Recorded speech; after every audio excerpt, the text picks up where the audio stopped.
Hi, hi. How you doing, Nathan?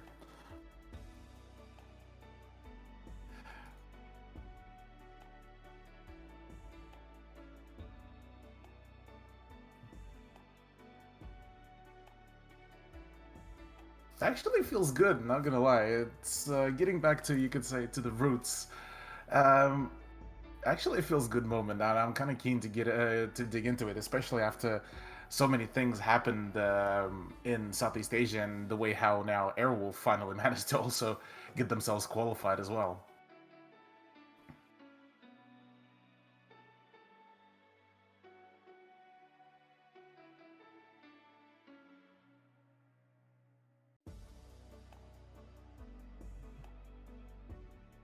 Almost, yeah.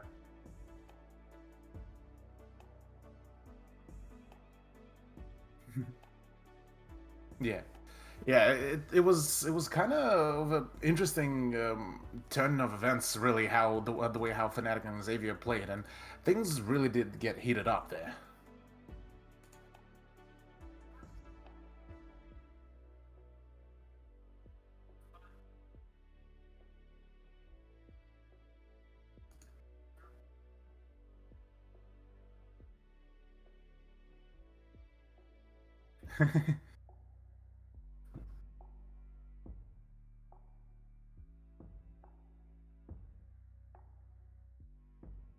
It's an interesting story with the script and the way how they performed, and I'm actually kind of curious to see how will they perform now now they're back in the Pro League once again. But let's quickly take a peek at the today's schedule as well.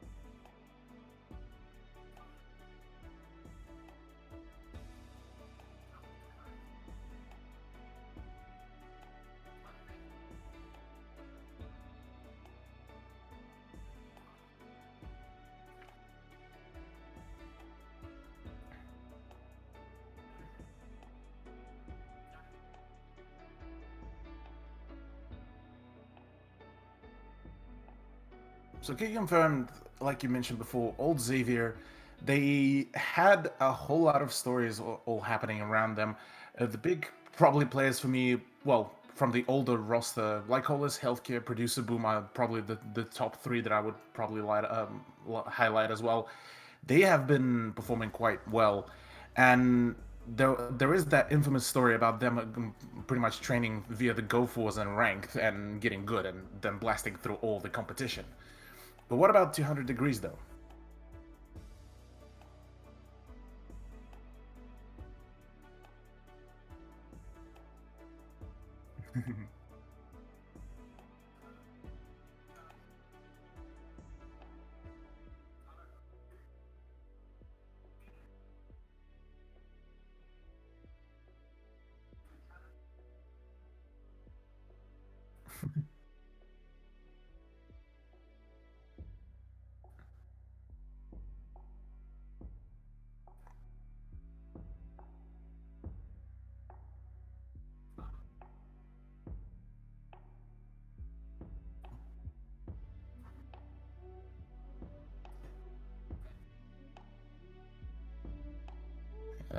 That would hurt quite substantially, but that does give 200 degrees a chance to actually compete in this. And while we're on the topic of competing, let's actually take a look at the bans and picks for the first play match. So Consulate and Clubhouse being taken out. Villa is the one that I'm guessing also being banned out by 200 degrees, as they just don't want to play it in general, as it's usually considered to be a bit of a darker still area for a few teams.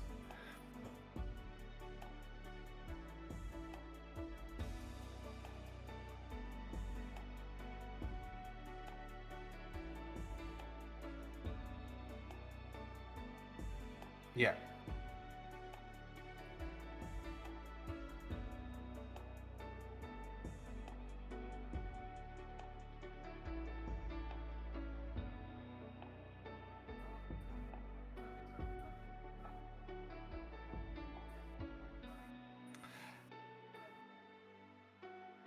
Yeah, I'm actually also quite a little bit surprised about that cafe ban because back when Q Confirmed were the old Xavier, they were quite scary, honestly, on a fair few occasions whilst playing on cafe. But Bank, sporting a bit of a that open floor feeling on a few sites, you could pretty much enforce a similar playstyle that Q Confirmed could have had on cafe. So I'm kind of curious, but I'm somewhat leaning towards the fact that this could be that Q-Confirmed might be taking the first map at the very least. Indeed, I think you are right, and you know, apologies, guys. I was muted just now. So Cthulhu, you've been talking to yourself, but Whoops. you do that a lot, huh?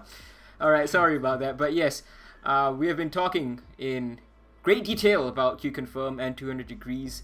So yeah, let's see what happens on Bank. It is a map that Q Confirm does favor a fair bit, and I think we are gonna head into it right away without any delay whatsoever. Very much keen to see how things will turn out. First day of Pro League Southeast Asia. I'm keen to dig into it.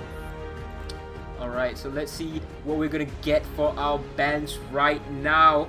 I would expect 200 degrees, to start off with something like maybe a Jackal ban or a Finka ban.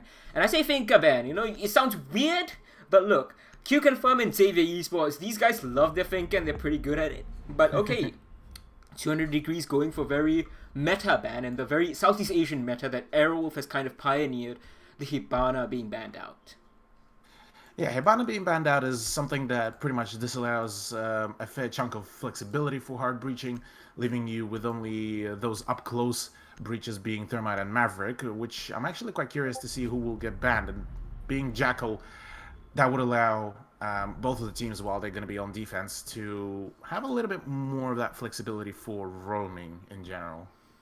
Yeah, indeed. So Jackal ban, as expected, not really expected from Q Confirm, but I guess it kind of makes sense that Q Confirm are going to be banning out Jackal. The last time we saw them play in the 6 Invitational qualifiers, they were kind of struggling to get really free-flowing roam games started out, and they were sequestered on site. And that's not really what we expect from Q Confirm over the many, many years. Mira being banned, another very meta ban, and perhaps it's going to be, Maestro or Echo on the final ban. Yeah, Echo Maestro is something that is usually to be expected. Echo would be this choice for this bank, but yeah, Echo and Maestro for bank are pretty much a must ban, considering that they are very powerful on pretty much most of the sites, and they can turn the tides of each and every round pretty much in a matter of a few seconds. So definitely curious how will this play out because so far the ban phase pretty much has been as meta as it could get, uh, both for Southeast Asia and within ANZ as well. This has been quite a fairly popular one, but to see, but we are going to see a CCTV room defense for the very first round. Any kind of initial thoughts? Well, CCTV, obviously, it is the standard bomb site. Now, a lot of teams, especially at the higher level, as you said, as you're noting, as you're kind of implying, that they like to go onto the second floor, and that's very true. Second floor has been coming in and out of the meta, but I think Q Confirm just want to suss things out, go for the very standard stuff, because very hard to know what 200 degrees are going to be bringing to the table right now.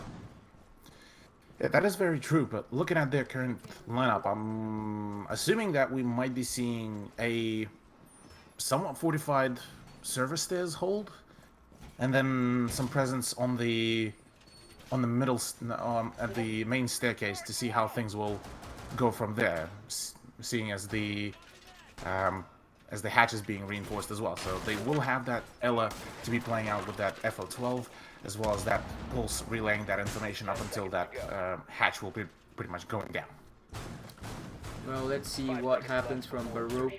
Here, he's on the castle, and very interesting to see a castle being brought out on this basement defense. Not something you see too often.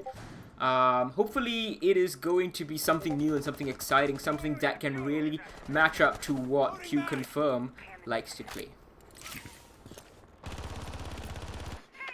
Yeah, well,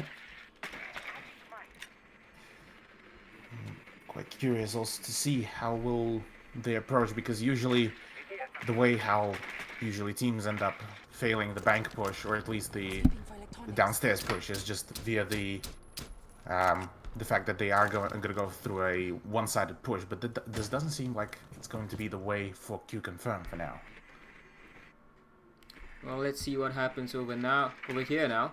Hajime is gonna perhaps drone out the Teller side. Now, we have seen Q Confirm in the past like to favor this rear side drop, and it is something that has thrown off teams as good as Airwolf, you know. So let's see if 200 Degrees are going to be able to fight that, if that is what Q Confirm wants to do. And that's an early gunfight. Nunrai, he's going to lose the fight. The Valkyrie, Healthcare OG, he actually takes out Nunrai, but also Paki.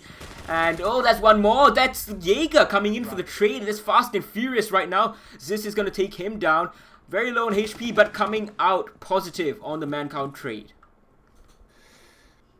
Yeah, overall, this has been so far a pretty decent round for 200 Degrees, but just like that, Lycolis is the one that is just shift Wing right onto the side. He is on B side now, and will be taking full control of it, and I don't think the remainder of the defending team actually realized that yet.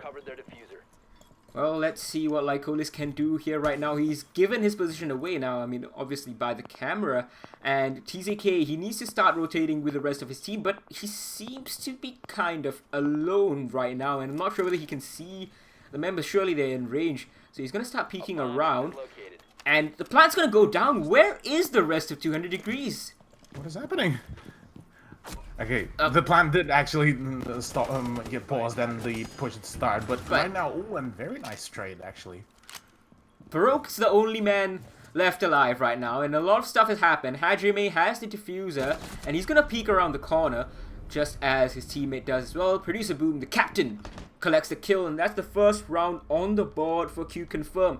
Not as confident as you would have expected, given the caliber of team that Q Confirm is, and given, you know, what has transpired in the round, that Lycolis, he was straight up on site.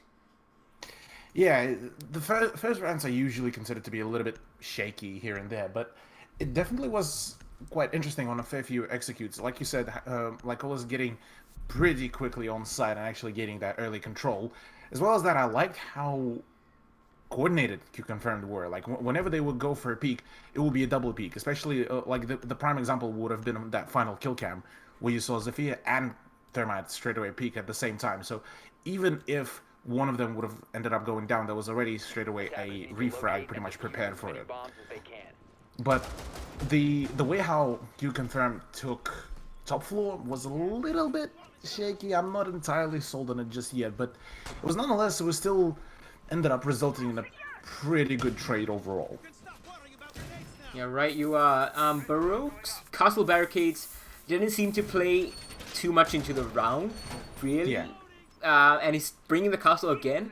So either 200 Degrees needs to adjust and force Q Confirm to play against these castle barricades, or they need to start dropping this castle. So interesting choice from Baroque that he's trying to create a beachhead over here in Archives and Tellers, but just now he was just simply bypassed. So yeah, let's see what happens in this round. They need to be very wary of what Q Confirm's players are doing.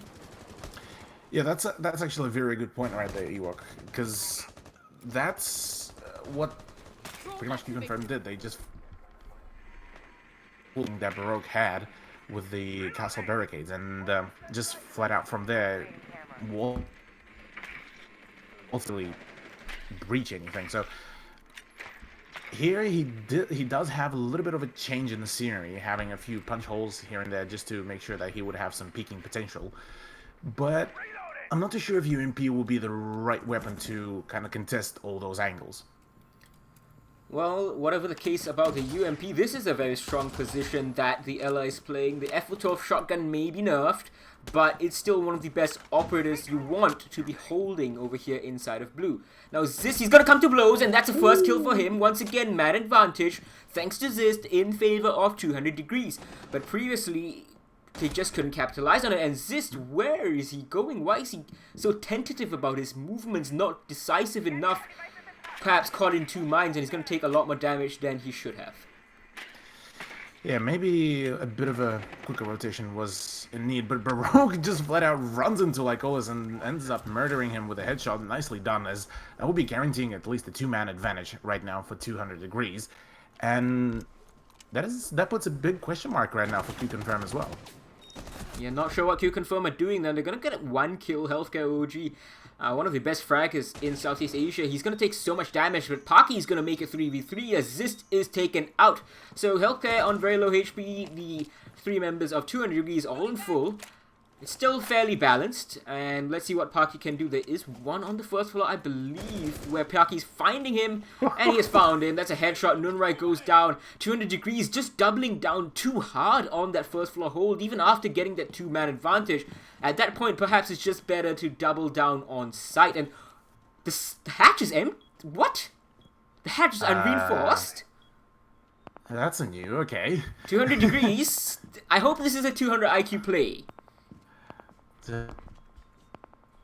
At the moment, the pulse of 200 degrees TZK is not gathering a whole bunch of information, really. As well as that, Ela...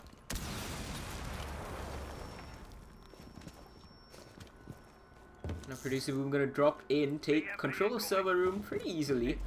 And 15 seconds left to go. He needs to run in. He can't open any walls. And there's one right behind the bomb. Paki, though, he still shuts him down. And the revive is going to come out as such a scary moment. TZK, he still has a C4. If he throws it out, he can deny this. But is the hole made? No, it's not. Where is the plant denial? What are you doing? 200 degrees. You had this round in the bag.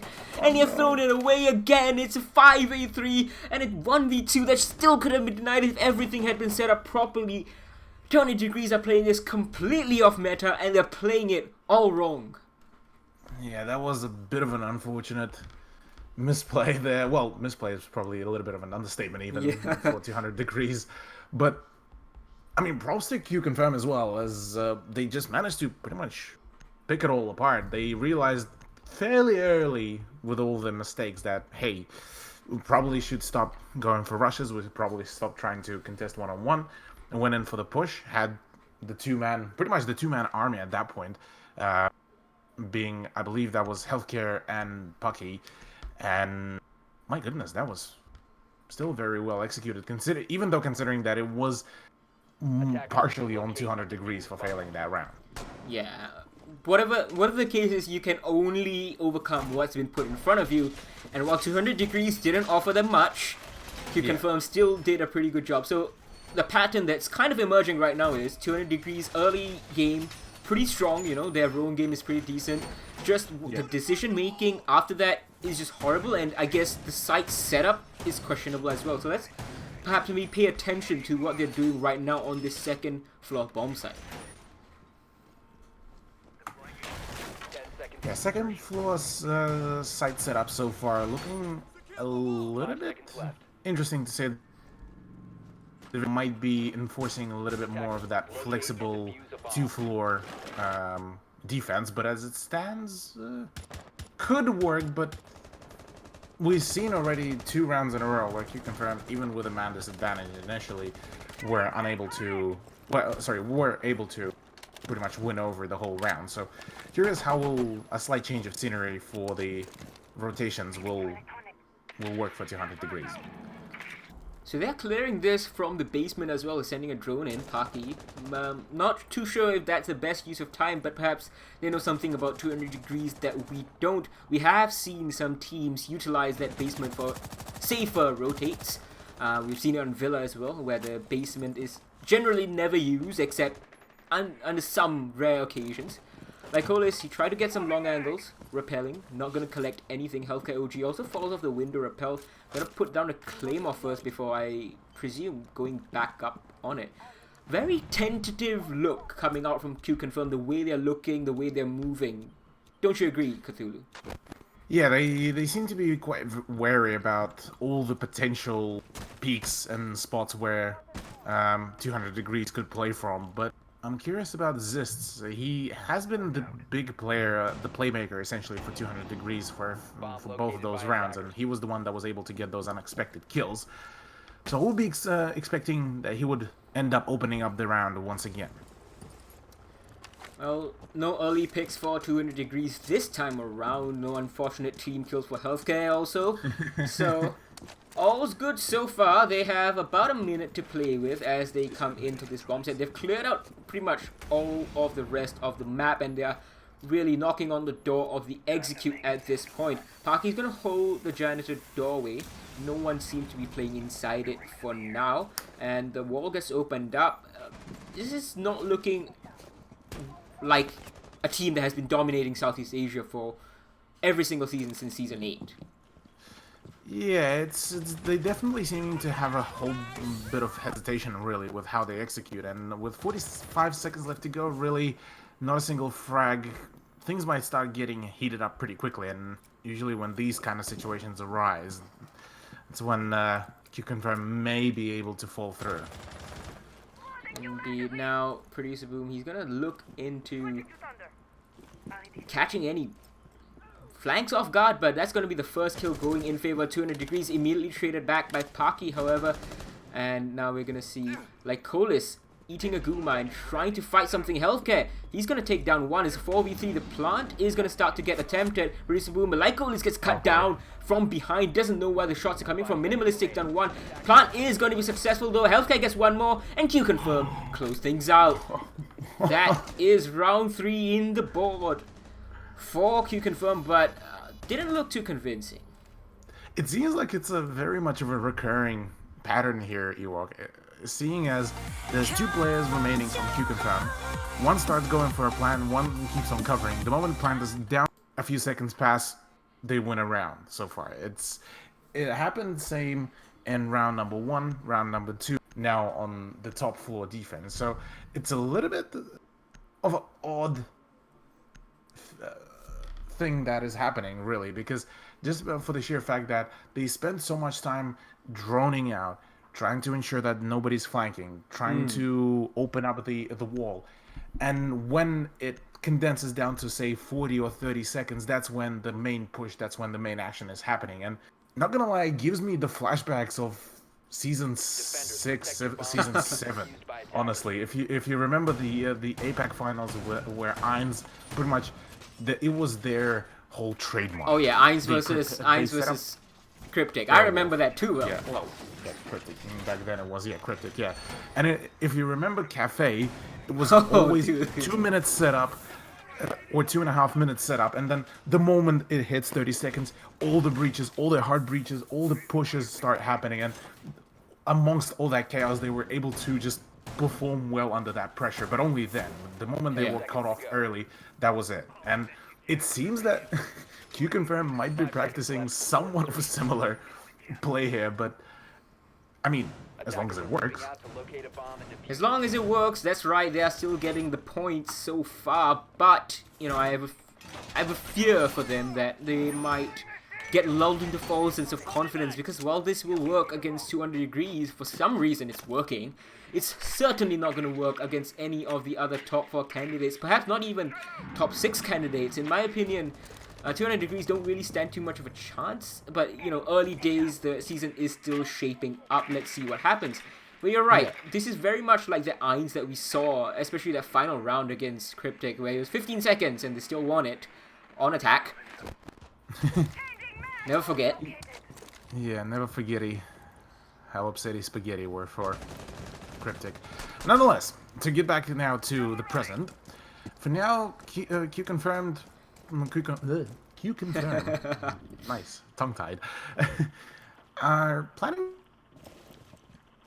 as standard as it gets of a top floor cleanup and see if maybe they can get some vertical play from upstairs, which could actually give them quite a solid amount of sidelines as well, considering how open, how widespread right now. Now, TZK is inside of Archives right now, solo holding. Baroque is upstairs, and as you said, you know, no push has come out from QConfirm like we have been seeing in the past 3 rounds.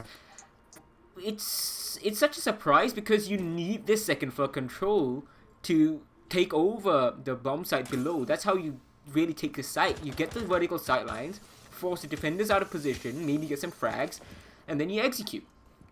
But it's 1 minute. and 15 seconds left, and nothing's going on until Hajime gets the kill. Yeah, well, this is going down pretty early. This is going to be a bit of a warning sign for 200 Degrees, considering that this is their big roamer, the one that is the highlight player almost. But Baroque now playing on Legion could potentially catch somebody off guard, but considering that he has already revealed his position by shooting one of the drones, might be a clever idea to start forfeiting back to the site. 45 seconds, what's going on? And Baroque, he's gonna narrowly miss one. He's gonna nail the headshot into 1-2. That is Hajime and Healthcare both down. They have second floor control. Phone's ringing, but it doesn't matter. Now all 200 Degrees needs to do is hold their choke points over on the first floor, because two members of Q Confirm are still upstairs. They have no idea where Baroque has gone, no idea where he might be. They're still slow peeking this with what on earth is going on over here. All three members of Q Confirm upstairs. 15 seconds left. Parky suspects there's one there, and he's right, but it doesn't matter. You need to be on the bomb site right now. Okay. Well, they're all gonna funnel in. That's gonna be freebies for all of 200 Degrees. Surely. Like Colas is gonna actually try attempt the plant, but that's gonna be an easy stop for them. Minimalist cleans him up, and there we have it. First round on the board for 200 Degrees, and really one that was a long time coming, wouldn't you say? Yeah, they finally managed to nail down that pattern, as they had those rotations, well, not the rotations, sorry, the roamers pretty much playing all that nice part, and I get a feeling that Q-Confirm are being a little bit too paranoid about how they execute those cleanups of the top floors and the roamer cleanups as well. Just for the sheer fact that, like you mentioned during the round, they spend too much time on the roam clear, and it pretty much, after wasting 90% of the time, they were forced to rush in and the diffuser. Yeah, it's absolutely baffling to me that this is happening to a team of Q Confirm's caliber, and it's not even like they're playing a superbly difficult team that makes it as hard as possible to get onto the bomb site. 200 Degrees aren't doing anything special. They're just holding it very normally. I say normally in a bit of an air quote right now, because their basement hold is anything but normal. But at least a second floor hold. Baroque just sat there. He got droned. Q Confirm wasted all their drones. They wasted all their time, and they lost two members after that. Nothing to show for it. Yeah, the droning was definitely something I was leaving to be desired, but honestly, yeah, well done to 200 Degrees for finally getting the point on board. But I am quite curious how will they play out this round, considering that they've already revealed how they prefer to play the downstairs hold, with having plentiful amount of people dedicated to the ground floor as well. And Q Confirm could potentially read into that and be able to demolish it now that the castle is not a thing within the defending lineup. So curious how will they approach in their play. Now Hajime's gonna make himself wary on lone office, and he just jumps in, and he's just waiting there. Sorry, it's Nunrai this time on the Jaeger, just prone on the floor and waiting. He wins that fight, and it's shocking. Where is the drone work? Where is the pinching? Where is the doubling up? Where are the refrags? What is happening to Q Confirm? Yeah, where's that whole coordination that they had on the first 3 rounds? It was pretty well operated, but maybe, like you said earlier, maybe they got themselves into that overly confident state where they're just going for solo peaks, where instead they just need to play at least in a duo, go for those duo peaks, go for some aggressive droning, go for live droning, for crying out loud. Bring the old rush meta back, have the Hibana or the Ashe, well, Hibana is banned, push ahead with a live drone. Yeah, IQ, Ashe, bring something, a 3-speed, Capitao even, if you really want to use him in that regards. Healthcare, there we go. He's going to get the first pick for his team. Nunrai is finished off after having been on 25 HP. But the pulse just peeks out. It takes about 50 HP of damage. But he's gotten some very good information, and he's keeping Q Confirm very much balanced on their toes. He's not giving them a chance to breathe. And up from above, the roam clear isn't perfect. It's so poorly done. Baroque just sitting there. He's going to take out Producer Boom. That's the hard breacher. One of them gone, and that's going to make it so important for Maverick to do his job. Baroque gets traded out by Healthcare, who really seems to be the only one doing work right now. But time. Tick-tock.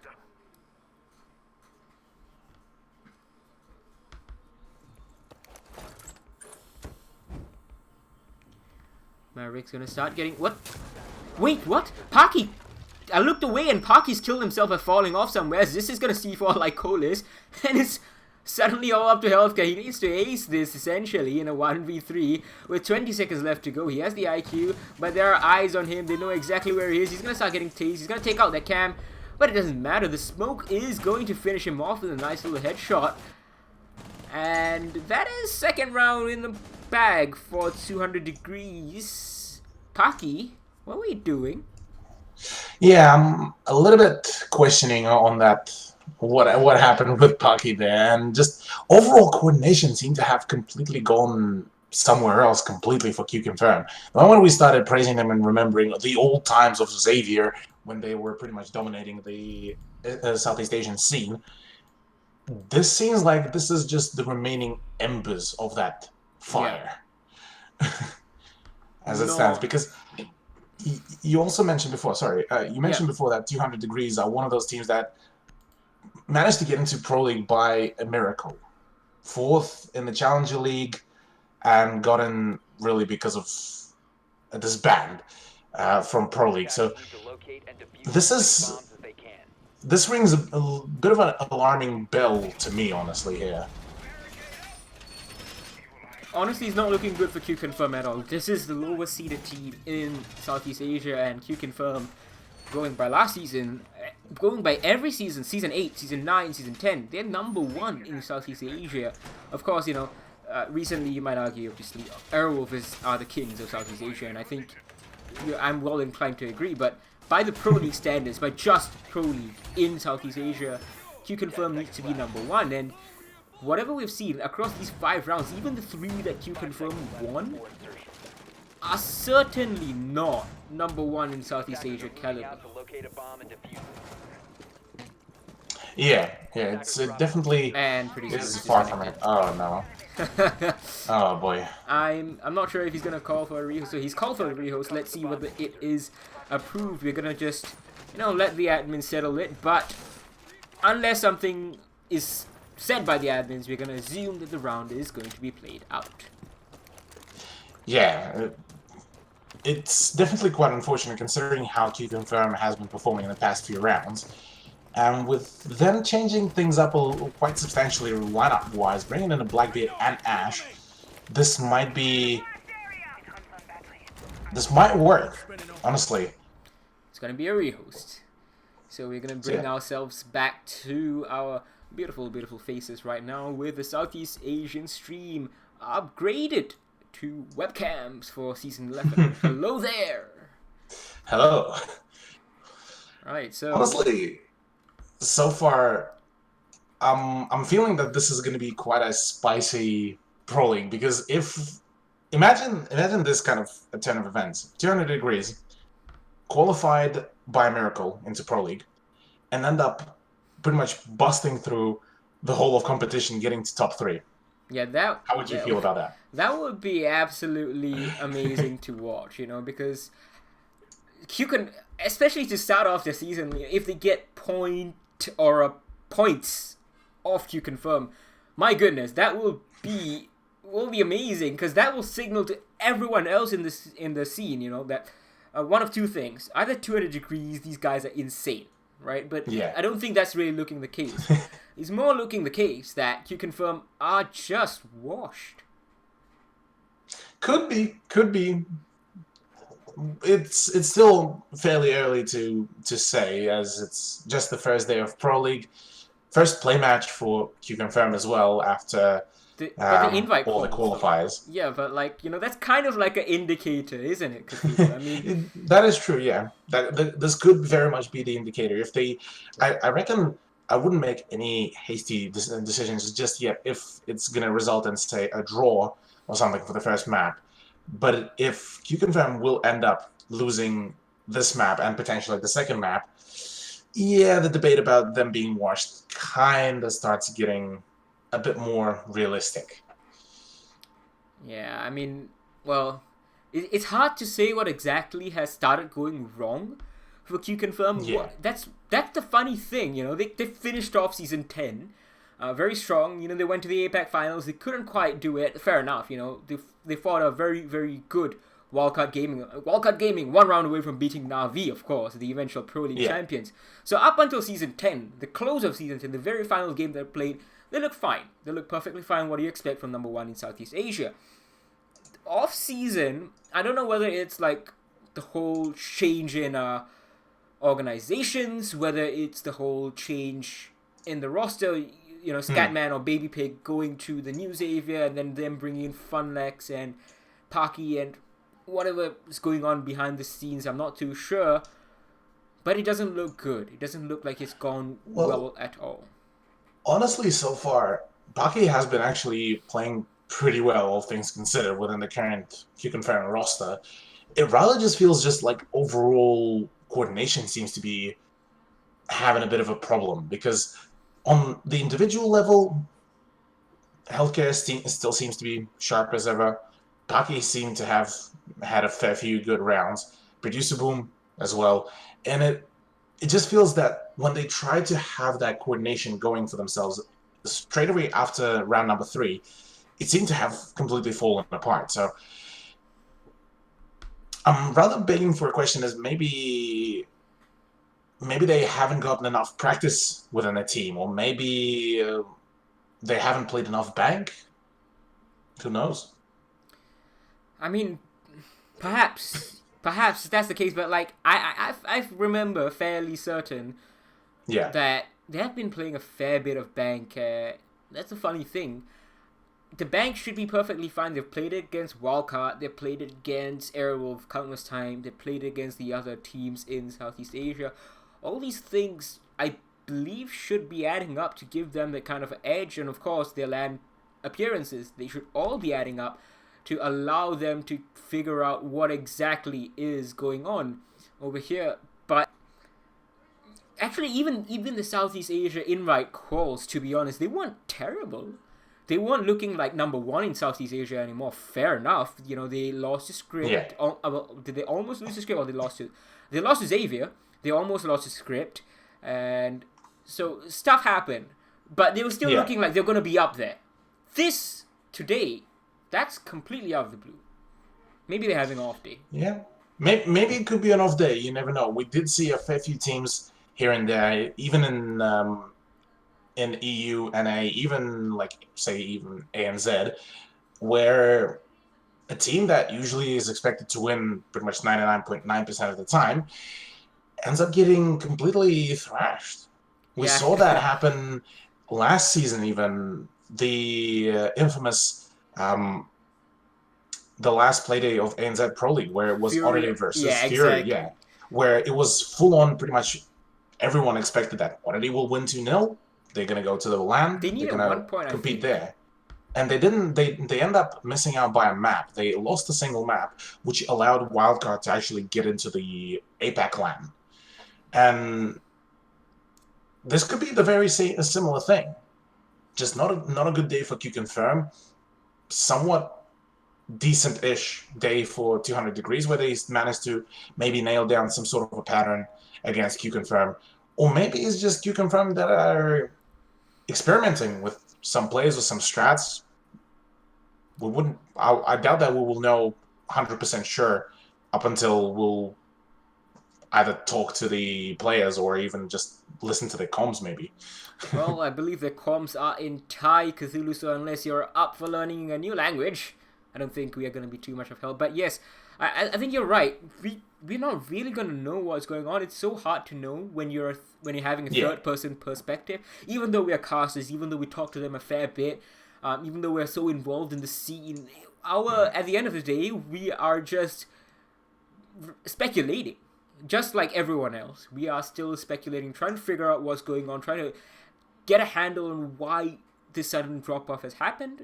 Hopefully it is just a bad day, and maybe this rehost might allow them to collect their thoughts. Who knows? Yeah, this could very much be a pretty good use for a technical timeout. That is, if Producer Boom will be returning back. Otherwise, they might be running into a few issues, considering that they might need to bring in a sub, and that could result in a quite bad result as well. Maybe even a map forfeit. I'm not too sure what the Could be. rules are if your player drops out in the middle. We're going to have to refresh ourselves on that. And we don't want Producer Boom dropping out. He's the captain of the team. Yeah. That's the one person I believe you want there at all times. In any team, the guy who's running the show, whatever happens, you can lose your best fragger, but you don't want to lose the guy who has all the strats up there. Yeah, it's certainly, out of all the people, Producer Boom being lost to the void of the internet drop is certainly something that the team wouldn't want to. But so far, I mean, honestly, if they have a decent idea about how to execute some of the plays and how they can go for the push, as long as they have been practicing this with the core team plus the subs, it shouldn't impact them as much. But seeing as they had a few issues encountering the roamers, getting on site on time, and just doing all the basic stuff, it certainly could be quite impactful for them. But we'll see. Right now, they need to make sure that QConfirm will have a point advantage at the end of the first half. Otherwise, if they are going to end up on a draw, things might get a little bit dicey for them, considering that, I mean, against this kind of team, you should really be winning if you are a part of QConfirm. Yeah, I 100% agreed. You still have 4 out of 5 of that roster that has been going to every single APAC final so far. Even qualified for the 6 Invitational 2019 qualified. They couldn't go because of visa issues, but they still qualified. They beat out Aero, so that's so much experience under the belt. And they should have good strategies, but let's talk a bit of the strategies that we have seen on employ from QConfirm right now, just as we head right back into the match. Yeah, finally Producer Boom didn't manage to get pulled out of the void of the lost internet. And we are going to get back to the Executive Lounge and CEO office to see how this final round of the first half will be played out. And once again, we are seeing a pick of Castle, but this time it is on Zist, which is a bit of an interesting one. Yeah, they have been swapping the roles a bit. Zist, first 3 rounds or 2 rounds he played on the Jaeger, and he did pretty well himself on it. 200 Degrees could not capitalize as well as they should have, given the advantages that they had. But I guess inexperience kind of playing into that, so fine. We can all accept that. Now, though, they kind of had the feel of what QConfirm likes to do. Now, going on the second floor bomb site this time around with the castle, what do you expect over here? Funny thing, they're not castling off those windows, actually. So that's not what you expect. Okay, yeah, that's definitely not what I would have expected. I was about to say, he's going onto the windows and he's going to put in the castle barricade. Yeah, that's standard. Yeah, that's what you would usually expect, but at the very least, he did castle off a couple of windows in the meeting room as well, so that would allow a little bit of extra cover. But apart from that, I would imagine, I don't know, maybe some cutoff on the rotations, or maybe some reinforcements for the downstairs room.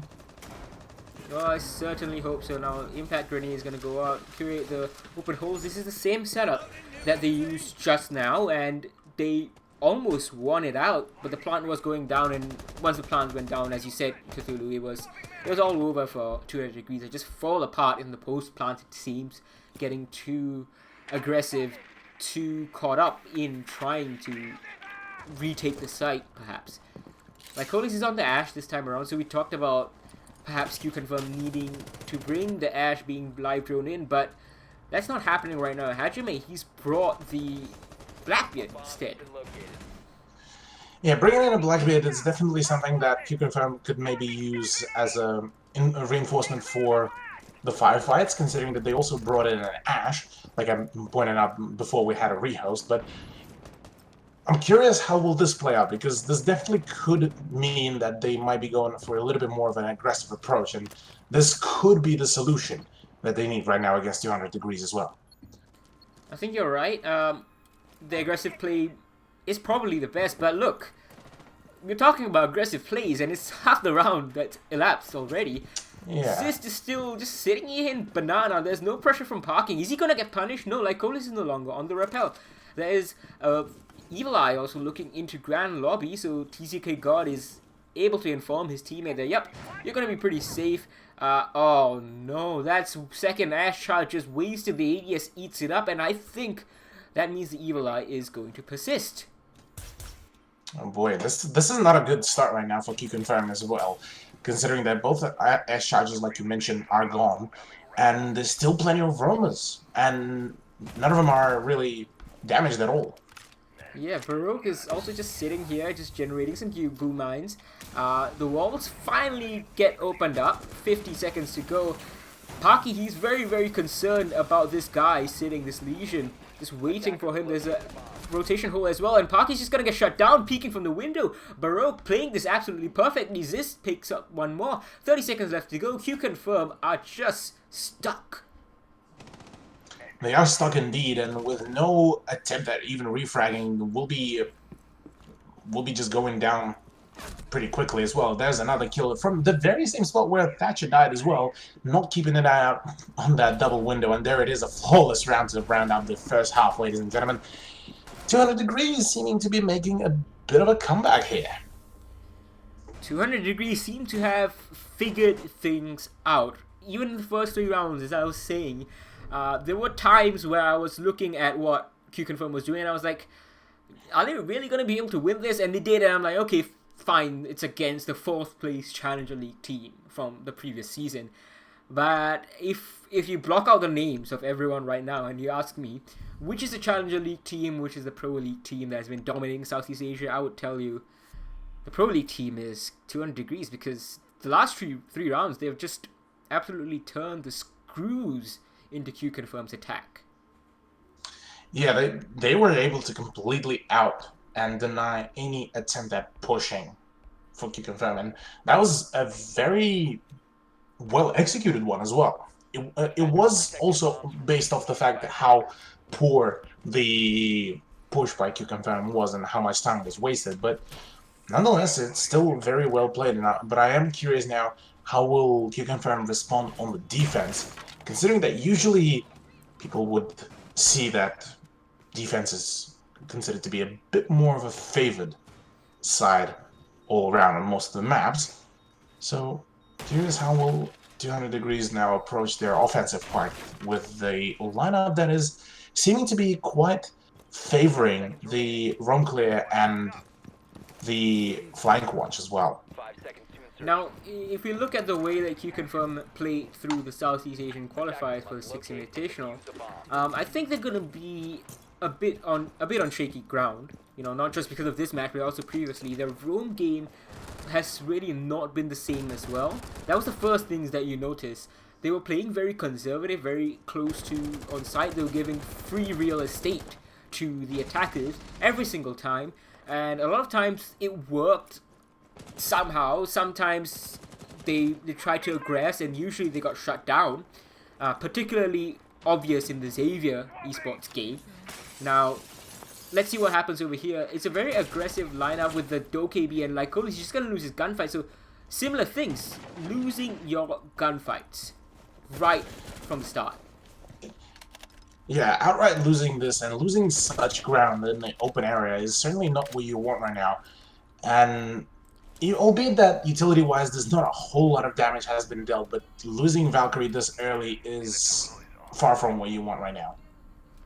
Yeah, and the funny thing is, you don't usually hold open area because of how dangerous it is. It's the beachhead that all attackers establish just before doing anything else. It's literally the first thing you do in the basement attack. And to hold it, first off, is a bit confusing. To hold it solo is even more confusing. Like, what did Lycolis think would happen? I think it was potentially trying to have just a little bit of that extra roam game and see if he can maybe hide in there, but it's obviously that was not the case. And now with the push that is about to start happening with the Oh, it's Pucky. the service What? room. Oh, Pucky! How? How is he still alive? He's taken 2 grenades and some shots as well, and he's finally gonna down that Dokkaebi right now, finish him off. But he gets finished off as well, and oh, the Kaid just pushes up Blue Stairs. This is the Q confirm that we expect, the aggression. Instant trades coming out. The Producer Blue's gonna peek on out as well. Takes 25 ticks of damage, but he's gonna get away with his life as Hatchaway cleans up Minimalist a lot better from Q confirm straight up on this round. There's the old fire that is now being slowly reignited, albeit that it was a bit of a shaky beginning for the round, but now with Zist and the Thatcher remaining. Ooh, nice clean up. What are you doing? 2v2 situation. 30 seconds to go. Can be still played out by 200 degrees, but they are on site now. Finally managed to drop down. So they've frozen the defenders outside of the bomb site, but they're not winning the gunfights. Baroque, no, he wins against Healthcare, and he's up against this Kaid. You know, all he has to do is go onto the other bomb site, and he can go. He doesn't need to do this, doesn't need to bait it out. He's just wasting time right now, putting himself in a worse position. And that's it. They're just gonna play with his mind, and now they have to go for the... They have to go for the kill, Baroque. You can't sit down there and plant. You've played this all wrong. 1 HP, yes, but I'll go to the other bomb site or stick the plant for longer. You are out of range of the evil eyes, so they don't know exactly where you are. Frustrating, very frustrating. Because 200 I can feel how frustrated you are, even via the Discord. But it certainly is quite interesting, at least to me, the way how close 200 degrees were to actually managing to clutch it out. It did go down to a 1v1 situation, and even then, unfortunately for Baroque, he wasn't able to make the right decision. And maybe a clogged up chat, maybe not enough of the information, but nonetheless, it was still a very odd round to me, considering how oddly it started and how oddly it ended. Still keeps a very much of a big question mark for me about Q Confirm. And, well, as well as 200 degrees as well. Yeah, 200 degrees we can kind of hand wave some of it away, like, alright, these guys are inexperienced, so okay, these guys are going to take their time. That kind of stuff, that 1v1 situation is something that you might start panicking in when you're new to the Pro League, especially against a team. There's such an aura around it, you know, being so strong in Southeast Asia. So eventually these guys are likely to get clear of it, so fair enough. But Q Confirm, for Q Confirm to make those kinds of mistakes, very, very worrying, as you rightly noted.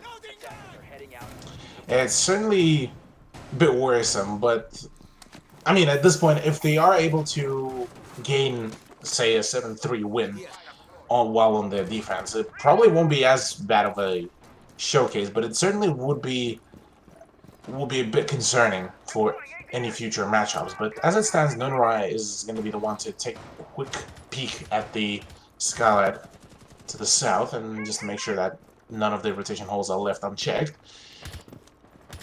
As it stands, 200 degrees might be looking at just a quick roundup and quick checkup of all around the premises before they're going to commence their push.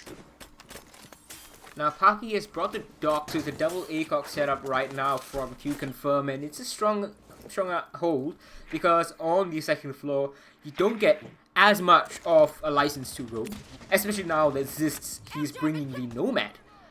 So Paki likely going to be sitting over in Cantor spot. Healthcare OG, he's very strong on the Maestro and is going to probably use it to full effect. Stock trading room is free to control for 200 degrees, and Baroque moves right in.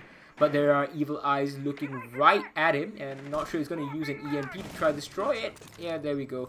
One goes out, and that's going to be perhaps his teammates closing it out.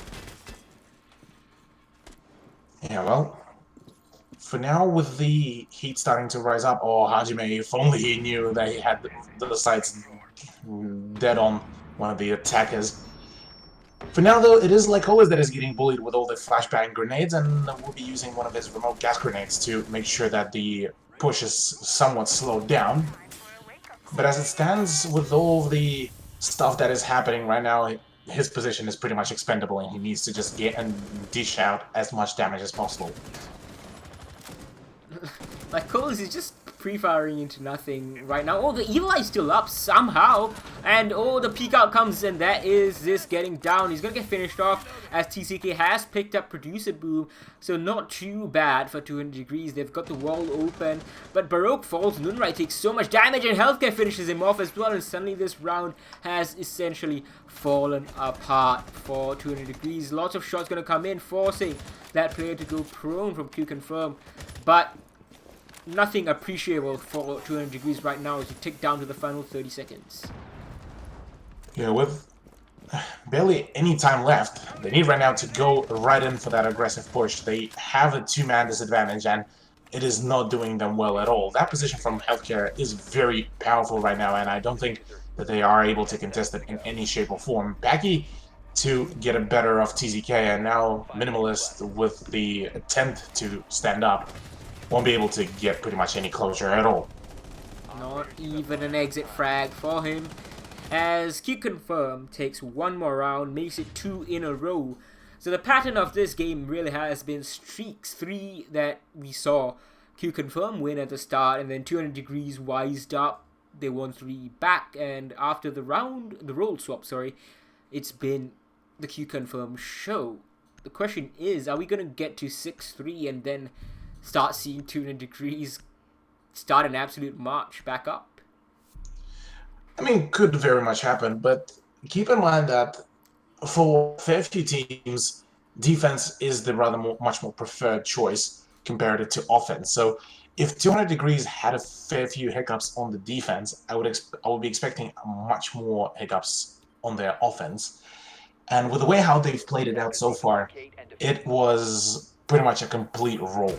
It's a stark difference between how the outcome for QC was while they were on offense comparative to defense, because this one was almost a flawless round, minus the fact that they lost, I believe, just a single person during this whole siege of the previous round. So far, I would have to say that I would not be surprised if we will be seeing a full-on roll by Q Confirm on the second half.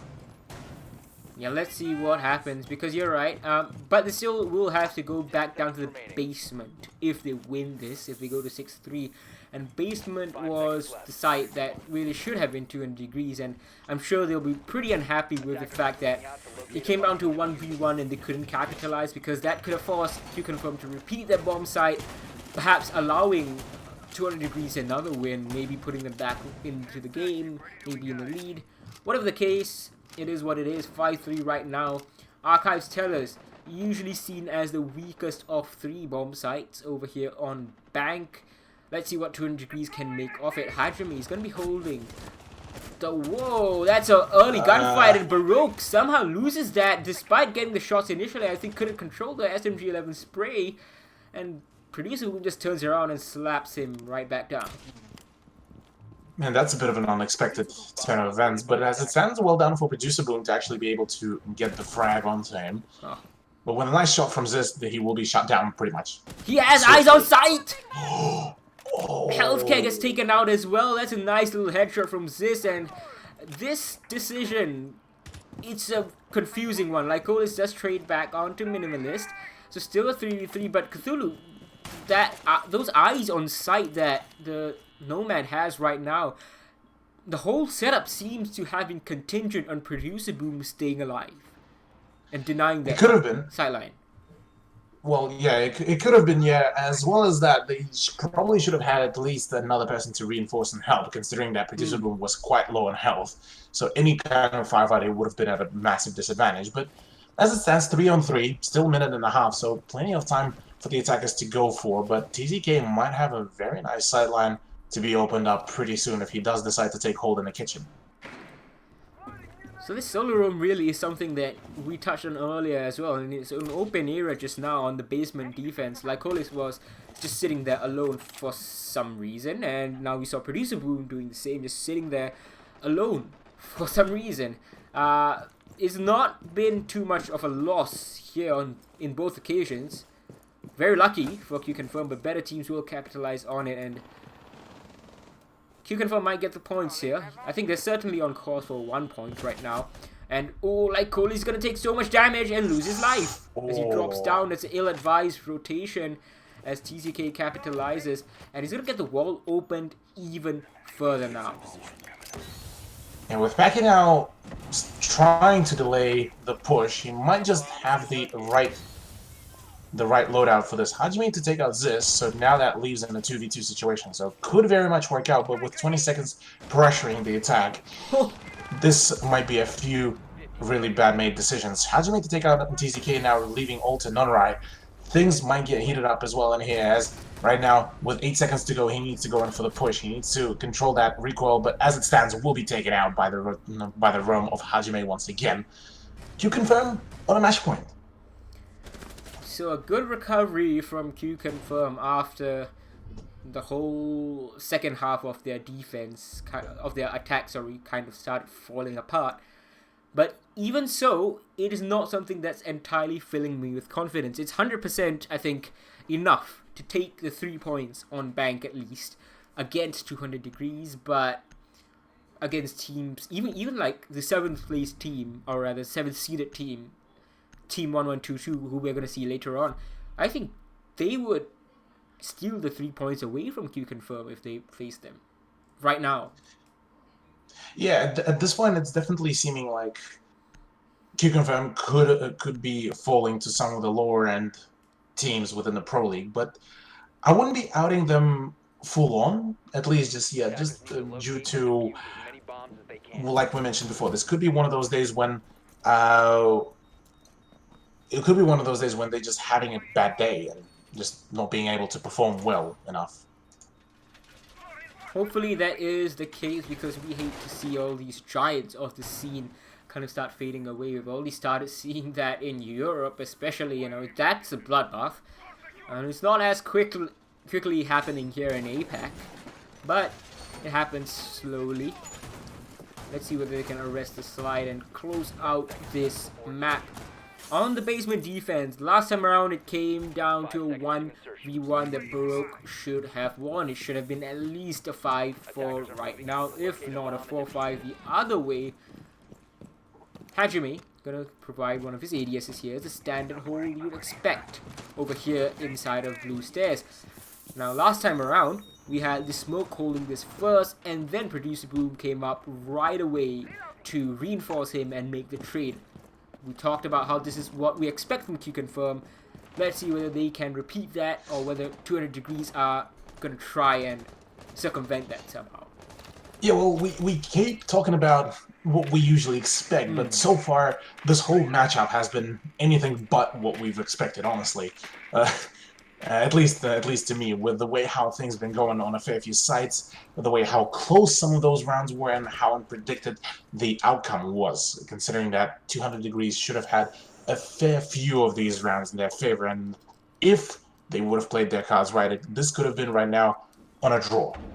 Yeah, 100%, I do agree with you on that, and that is going to be the hatch remaining close for a bit more, one of the EMPs being used up. Hajime still inside here of staff room. Baroque seems kind of unaware. He might be walking into the crossfires right now, and yes, Hajime just gets a free kill, one of the easiest of his life. Yeah, and interestingly enough, QC are continuing to contest actually the staff room in the open area. Wow. But with a pre-fire like that, they won't for a very long while. That was a really good pre-fire. Certainly must have been droned out, or perhaps just lucky. And Paki, he gets finished off. The frag grenade comes out. Nunrai, I was wondering where it was in the previous round. This time is a lot more safely done. And 1 minute left to go. They're gonna hack the camps as well. Second EU1D is gonna go out. Like Colis, he's playing the Scorpion here on the main stairways. Certainly not a bad weapon, as Hysterics has shown us at the Season 10 finals against Giants Gaming, now Rogue. Now, like Colis, still gonna hold here. There is enough time, but these Evil Eyes are likely to be staying alive. I think there's not enough utility left to take them down. Plus this angle, this long angle that we so well know and love. Yeah, the low angles could definitely be quite Unless- deadly here, but I am curious on Minimalist's push here. The two members, they're gonna no. try and fight him. It's gonna be the Ella, who has switched to a pistol. Sister was a sister, and it's a prone. Maestro that's gonna win out the gunfight. But is that distraction enough? Yes, it might have been. Lyconis, he's gonna take down Zis, but he's the only member left alive with 10 HP left. And Plant is gonna start to be stuck by TZK. Oh, that's a very, very risky cross. You don't want to be doing that, but he's still gonna win it out. 200 degrees. Nunrai holding on steadfast. Risky stuff from him, but he wins it out, and 200 degrees still on course to get at least a point. At max, a point. Yeah, at this point, this is the maximum that they are going to get from this map, as they do need to win 2 more rounds if they do want to claim that point. But for QC, this is a bit of a odd moment right now, because they had a pretty good idea about how to defend. Mid-game, they had it pretty well, things considered, even though they were at a man at disadvantage. But the moment that bait with the Zofia came in, that push pretty much sealed the deal once the remaining attackers dropped down. So it certainly seemed that QC did have a few issues just trying to coordinate where could the main push be happening, and delegating way too many human resources really to try to counter the push. Now, let's see what happens. The flank idea from Minimalist at the end, it was great, let's be honest. But I think he just got a bit overzealous. He was like, well, the Ella's right there, she switched to pistol. Let's finish this. Let's get this kill. Hopefully our teammates can figure it out. They still won the round, but that's kind of the inexperience showing right now.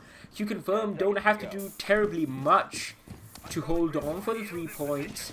But they're defending the basement again, and this is... I think if they're not successful again, they're going to go over to the 2nd floor. But nevertheless, it's something that you would expect Q-Confirm to be ready for, and they weren't in the previous round. Yeah, they had an overall idea where the push might be coming from, but like you said, the end of the round playout definitely did not work like they have expected. So, curious how will this round perform. Surely 200 degrees would now know that QC are favoring the play, and oh, that position of the drone is pitch perfect there, giving all the information about the staff room position for Jaeger. Unfortunately, I think the Jaeger has left the vicinity. Yep, he is now doubling down the room with Lycolis, who I think might have dropped a bit prematurely. Still 1 minute only elapsed in the round. Hajime actually has defaulted back onto the side as well. So fair enough, these guys are not holding on to the open area too much any longer. They're content to allow their utility to do the work, those electric claws, forcing Baroque to waste his EMPs. Already one has gone away. He might have to use the other two very, very soon. Now, you did mention that you thought that the rotation was a little bit premature. I actually, now that I get to see the outcome of it, I think that this was actually very much potent, as they managed to waste this much time so passively that, I mean, this is a good outcome right now for the way how they run. They just managed to make sure that they shown that they might be there, and then left 200 degrees at a thought of a doubt. They haven't wasted too much time though. 1 minute for the execute is still pretty solid time being made, but the bigger problem I think is this blue stairs push. Oh, the ADS is going to eat one frag grenade, and that is... Oh no! That is a second grenade wasted as well. He panics, Nunrai, and that is going to put a huge thorn in the side of clearing this. Flashbangs are going to go out. They need to basically spray and pray. It's not going to work out for them. They get shut down as Parky collects 2 for his troubles, and he's still alive, still has a shotgun, and he's not going to win this fight. But I think there was Producer Boom right behind him, or someone else. Sorry, not Producer Boom. He got knocked out in that push. Luckily, somehow, amidst the chaos, but 3v3 with 30 seconds left to go. This is not going to end well right now for 200 degrees, unless they're going to have some absolute big brain push prepared. all the angles are prepared by QC, and all they need to do right now is just to keep holding them. There won't be a push through Garage like it was before, so they just need to keep an eye out on those rotation spots. There's the Crossfire as well to take out the Lion. There's the second one for Lycolis as well, and the last man standing is the Thermite that will be going down. QC to claim 3 points. And that is correct. 3 points, a 7-4 victory for Q Confirm. Don't quite understand what 200 Degrees was doing dropping that hatch after having taken control of servers. I think it would have been better to try and bait out utility, try something else, maybe bring a Montagne, smoke something to block the sight lines. But it is what it is. 7-4 victory for Q Confirm, but a fairly unconvincing one at that. Yeah, it was definitely quite shaky. QC did manage to bring this back on the defense. 7-4 scoreline does not really reflect as much that how many struggles both of those teams have had, and I mean, honestly, congrats to QC, but it's not over yet for them just yet. They still have one more map to play out against 200 Degrees, and I definitely still think that a draw at the very least is very much on the table. Yeah, I don't think 200 Degrees are terrible. You know, they're probably going to be able to secure a draw if they kind of shore up the small things like, well, the first 3 rounds. In fact, a better team would have made it 6-0 on their defense. Let's be absolutely honest against Q Confirm. The Q Confirm attack was terrible. Should have been 6-0 right there if it was just, you know, micro stuff. And then, you know, that one round where Baroque just didn't play that 1v1 right. And there was another 1v2 somewhere, whether there was, I forget whether there was an attack. So the fact that I can list so many opportunities where Q Confirm was shaky, it is a huge problem for them if they're gonna start looking at what they have been doing every season, which is a spot at the APEC Finals. It's a long way away, but it's closer than you think, actually. Yeah, it certainly is, and with all the qualifiers that could be happening, so at some point as well during the close to the end of the Pro League season for the next major after the Invitational, I would be quite keen to see whether 200 Degrees will be an evolved team drawing close to the end of the season, because we saw a few times when a team was able to start out a little bit shaky, but on and on and on through all the VOD reviews, through all the training and all the practice, managed to actually claim the win. Yeah, that is true. Perhaps, you know, also the fact that 200 Degrees has, like, nothing on them, you know. There's no Challenger League VODs, there's no other VODs, like qualifier VODs, for teams to look at, for Q Confirm to look at and try to come up with something of a counter-strat, but... And the fact that 200 Degrees is just playing something absolutely weird in the first few rounds. You remember that the basement hole where they left the hatch open, and then the second floor hold where they decided not to do anything with the castle barricades, really. But, you know, it is what it is, and we're going to be taking a very, very short break as we wait for the second map between these two teams. Don't go anywhere. Cthulhu and I will be right back.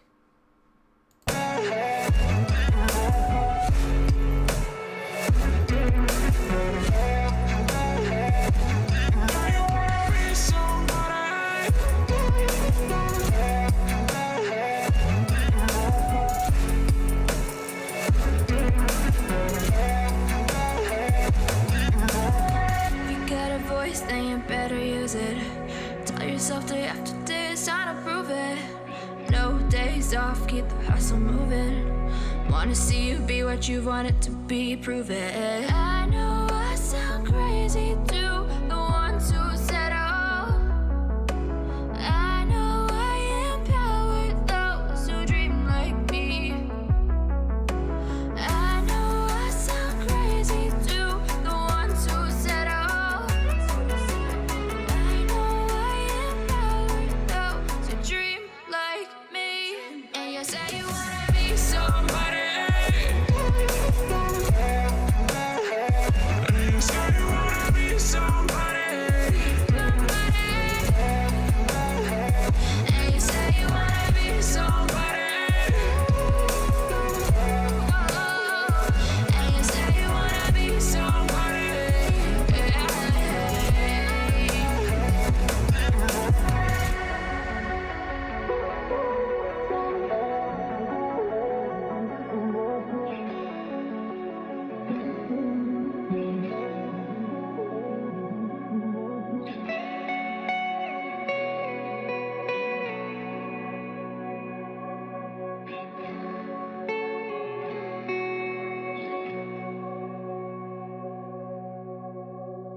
bench, waiting for the time to pass, dreaming of what happens next. I see what I wanna be, questioning my destiny, only knowing what I see.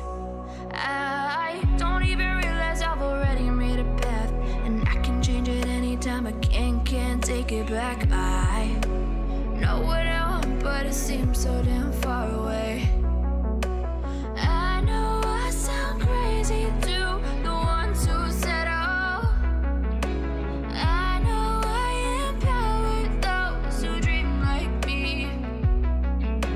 I know I sound crazy to the ones who said oh. I know I empower those who dream like me. And you say you wanna be somebody.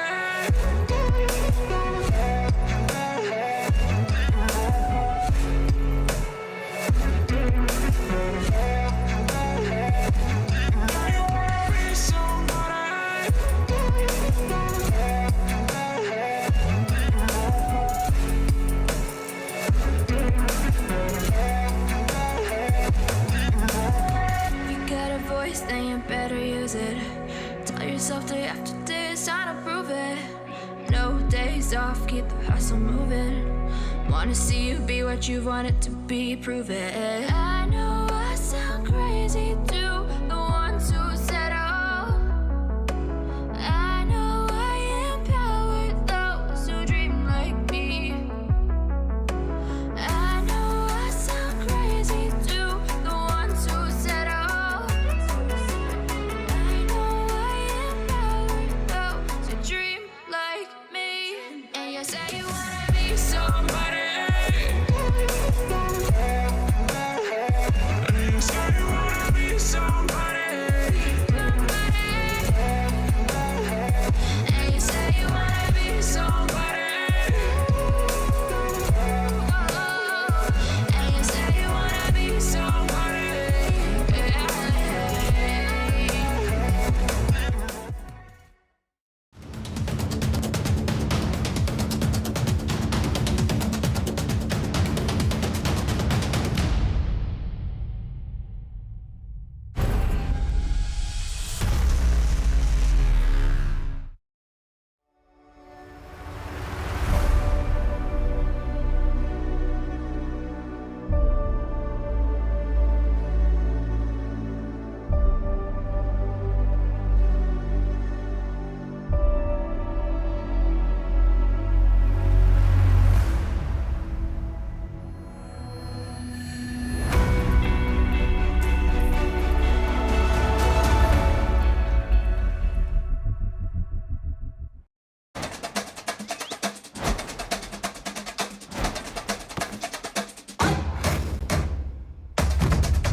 Hello and welcome back everyone to day 1 of the Southeast Asian Pro League Season 11. My name is Shekhar Infian Ewok Gupta and I'm joined by the OG of Southeast Asia, Konstantin Cthulhu Nurizanian. How does it feel to be back after this short break? Can't hear you, Cthulhu. Believe you might be muted. Whoops. Yeah, it definitely feels good to be back. It feels good to be back into the game, and so far the matchup has been quite an interesting one between the Q-Confirm and the 200 Degrees. Indeed, and we're gonna continue on very quickly, heading right into the bans in not even a time for us to kind of ruminate on what happened. So Clubhouse and Consulate, the default bans, these are random bans, of course, since there were no previous matches to look at. The actual bans, Q-Confirm starting off this time around, Villa being banned out, followed by Coastline and then Bank. So Bank obviously, well, interesting choice. These guys banned up Bank this time around. Given that we just Cafe is saw, still on the board. yeah, Cafe's still on that. Well, not anymore. So it is going to be Border, ladies and gentlemen. Coastline, consistent ban from 200 degrees. You don't want to be taking to confirm to Coastline. That is his map that they're super strong at. But at the same time, Border's not exactly a cakewalk for many teams. Yeah, the top 4 have beaten Q-Confirm on this map, but what do you think, Cthulhu? I mean, with the way how Bank unveiled for us, I wouldn't be saying yet that the border is going to be a steamroll for Q-Confirm, as 7-4 scoreline doesn't really thoroughly depict how many issues there were internally for Q-Confirm all throughout all of those rounds, even the ones that they've won. So hopefully for them, this is going to be the better map comparative to Bang. For 200 degrees, they now know somewhat the pattern overall, how things can go, and maybe through that they can figure out their way around how QC work.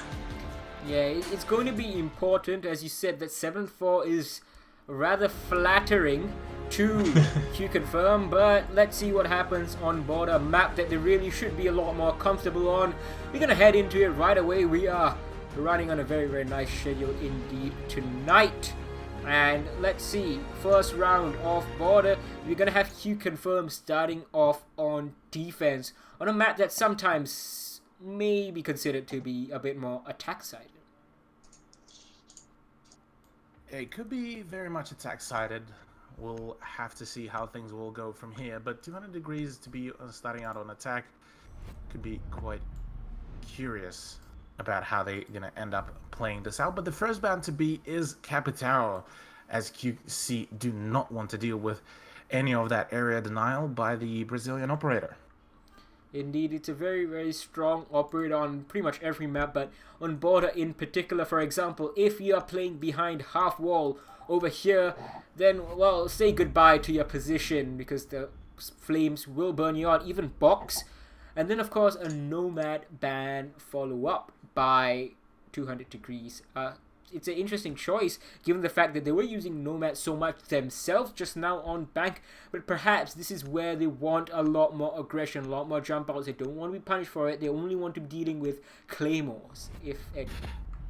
The issue that I'm seeing here is that you did say that they wanted more aggression, more runouts and jump outs, but Jackal is now on board, and he's going to be a massive thorn in the side of pretty much either team that is going to go on defense. And if QC will be able to play around that, good for them. But for 200 degrees, I'm a little bit dubious about how they're going to play it out, because 200 degrees were the ones that were exercising quite some extreme positioning for their roamers, and Jackal is definitely going to be throwing a massive spanner in the works for that.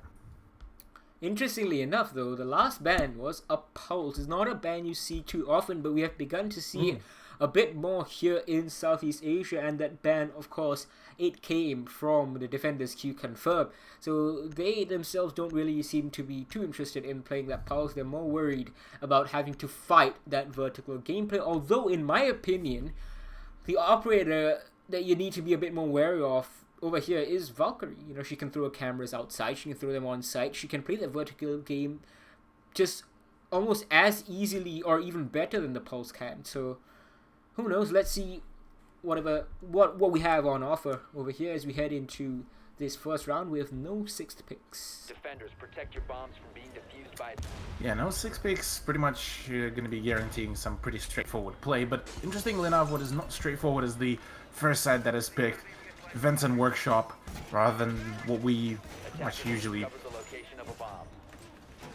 being the Armory and Archive. So maybe this could be that element of surprise right now that that QC need to kick things off, as the overall roster, at least to me, probably the only thing that really pokes out quite substantially is healthcare on Castle. But let's see how this will work out, because he can very much be a game changer here. very reminiscent of their invitational qualifiers setup, and I think it's almost the same strategy, if not exactly the same strategy, because I remember seeing Healthcare OG on the castle back then as well. Lycolis wasn't quite on the Mozzie, or maybe I'm misremembering. But this setup is almost exactly the same. The fact that they've gotten to the first floor first is also almost exactly the same. So let's see whether 200 Degrees can read into that. They have got a buck, so that's going to make the job easier for them to open up sightlines onto the first floor of the bomb site once they've gotten second floor control. Question is, how soon or how late is that going to come? Castle barricades for them to face as well, you know, in pretty annoying positions. Yeah, definitely castle barricades are going to be quite an issue to deal with, and we'll be forcing 200 Degrees to waste either a few of the explosives, or just will need to start punching them down, which I highly doubt that will happen. But all in all, so far, it is a main contention point being the top floor, and only now the breach is going to be starting to come out. I'm sorry, what? Okay, so Lycos is going to try and grab a drone and deny it with that pass that he's hoping won't get noticed. The Healthcare is the one getting the first kill. That is Zist being taken out. And, ooh, is that a long angle that he used? Not too sure on that. Oh, is that a bullet hole? I think it's a bullet hole. That tiny little pixel. Just as he sees the window change color, he is on top of the Zofia like a flash. Remember, he's inside of Archives, right next to him, and just having a vacation.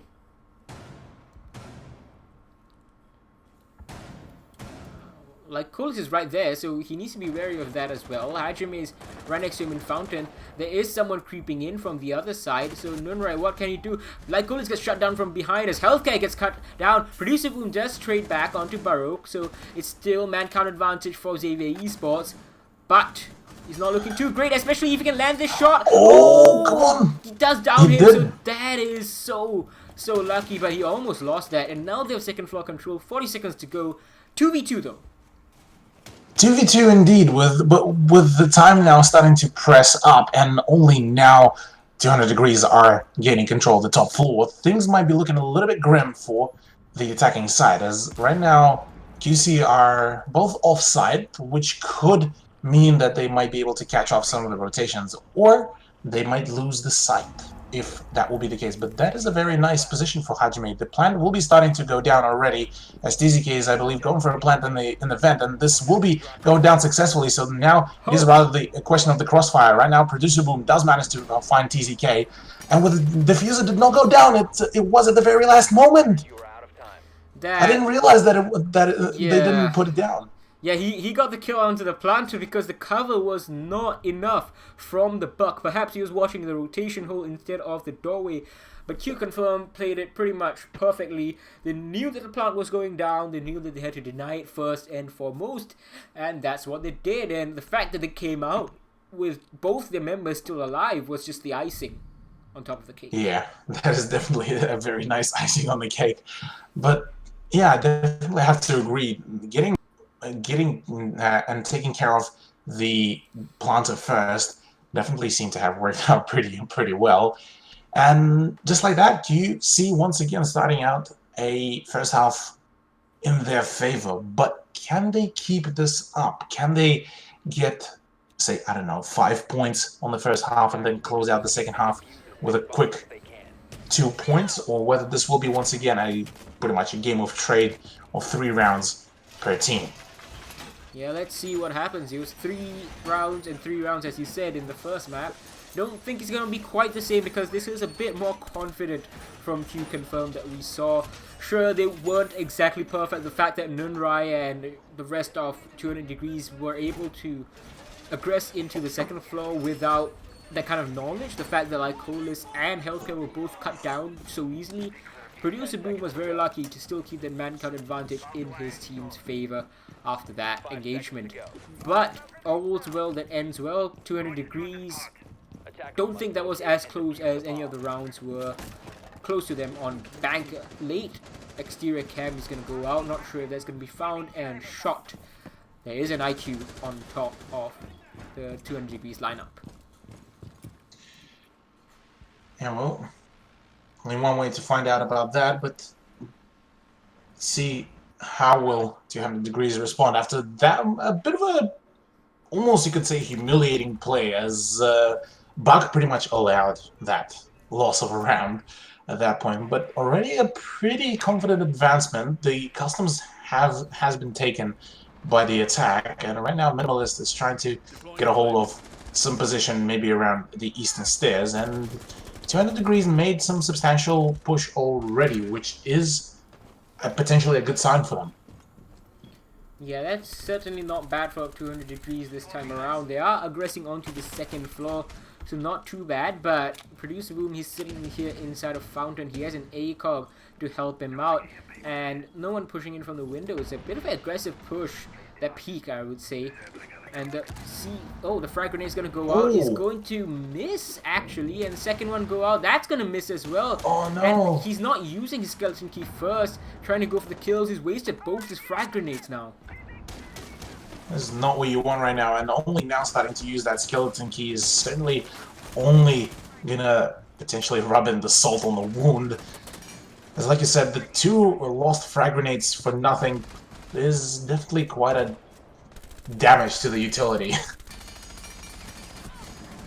Now, Lycole is getting into a very, very fierce fight together with Zist, and he's gonna come off far the better for it.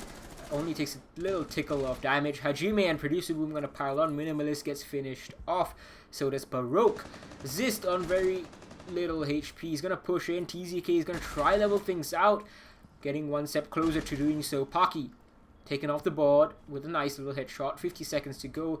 Zist is knocking on the door of the bomb site right now. And TZK is going to level things out solo. Hajime goes down as well. But lots of utility still left on the board. 2 C4s and 2 yokai drones that they have to deal with if they want the plant to be going down. So they need these kills. They need these kills desperately indeed. And right now, with time starting to run out, things might look a little bit grim, considering that 2 of the attacking players are on low health. But with a double kill from Nunride, things might turn around quite quickly. Producer Boom is the last man standing, and right now will be quickly shut down by 200 Degrees player Zist. Very nicely done, as Nunride's play is definitely quite noteworthy here. Yeah, excellent recovery from 200 Degrees right now. It was a 3v5 recovery, and the kind of throw that we saw in the early stages from 200 Degrees on Bank. So we might have a game on our hands here as well. It definitely could be the game, the banger, and the barn torture here for this matchup. Armory Locus and Archives. This time QC are gonna retry the site once again after having a bit of a odd performance on the first try, but nonetheless, bringing up just about the same lineup here, comparatively to 200 Degrees that decided to switch this up and bring in a Hibana this time that did get banned out on Bank, so we didn't really get to see a whole lot of her just yet. That is absolutely correct. So let's see what we're going to see now. Hibana is obviously a very strong operator, 3 speed, 2 great guns, long range, hard breach, and the fact that they are doubling up on the hard breach right now, it's very good to see, because they recognize the fact that if they lose one of those hard breaches, in a traditional take at least, you're going to have huge trouble. Huge trouble to make it onto the bomb site. Perhaps they might be going for a more standard take this time around, either office take or the west wall take. Producer Boom, he's going to go for a very aggressive peek outside, I think looking for a drone rather than a player. And now he's going to go prone as the shots ring out above his head. Yeah, Producer Boom starting to get a little bit aggressive for his role, especially on Echo, but promptly decides, after deciding to fall back and prone back to the site, could, well, not could, he will get back into the fray. So for now, it seems to be like 200 Degrees might be going in for pretty much a stock standard push. Take control of the east stairs, take control of the break room and security room, and then attempt to go for a push from there. And if they are going to be successful with that, that means that they might be able to open up 2 fronts where they could play from, which would in return split the attention of the defense and then potentially, only potentially, grant 200 Degrees the win in the round. So let's see how things will work out here.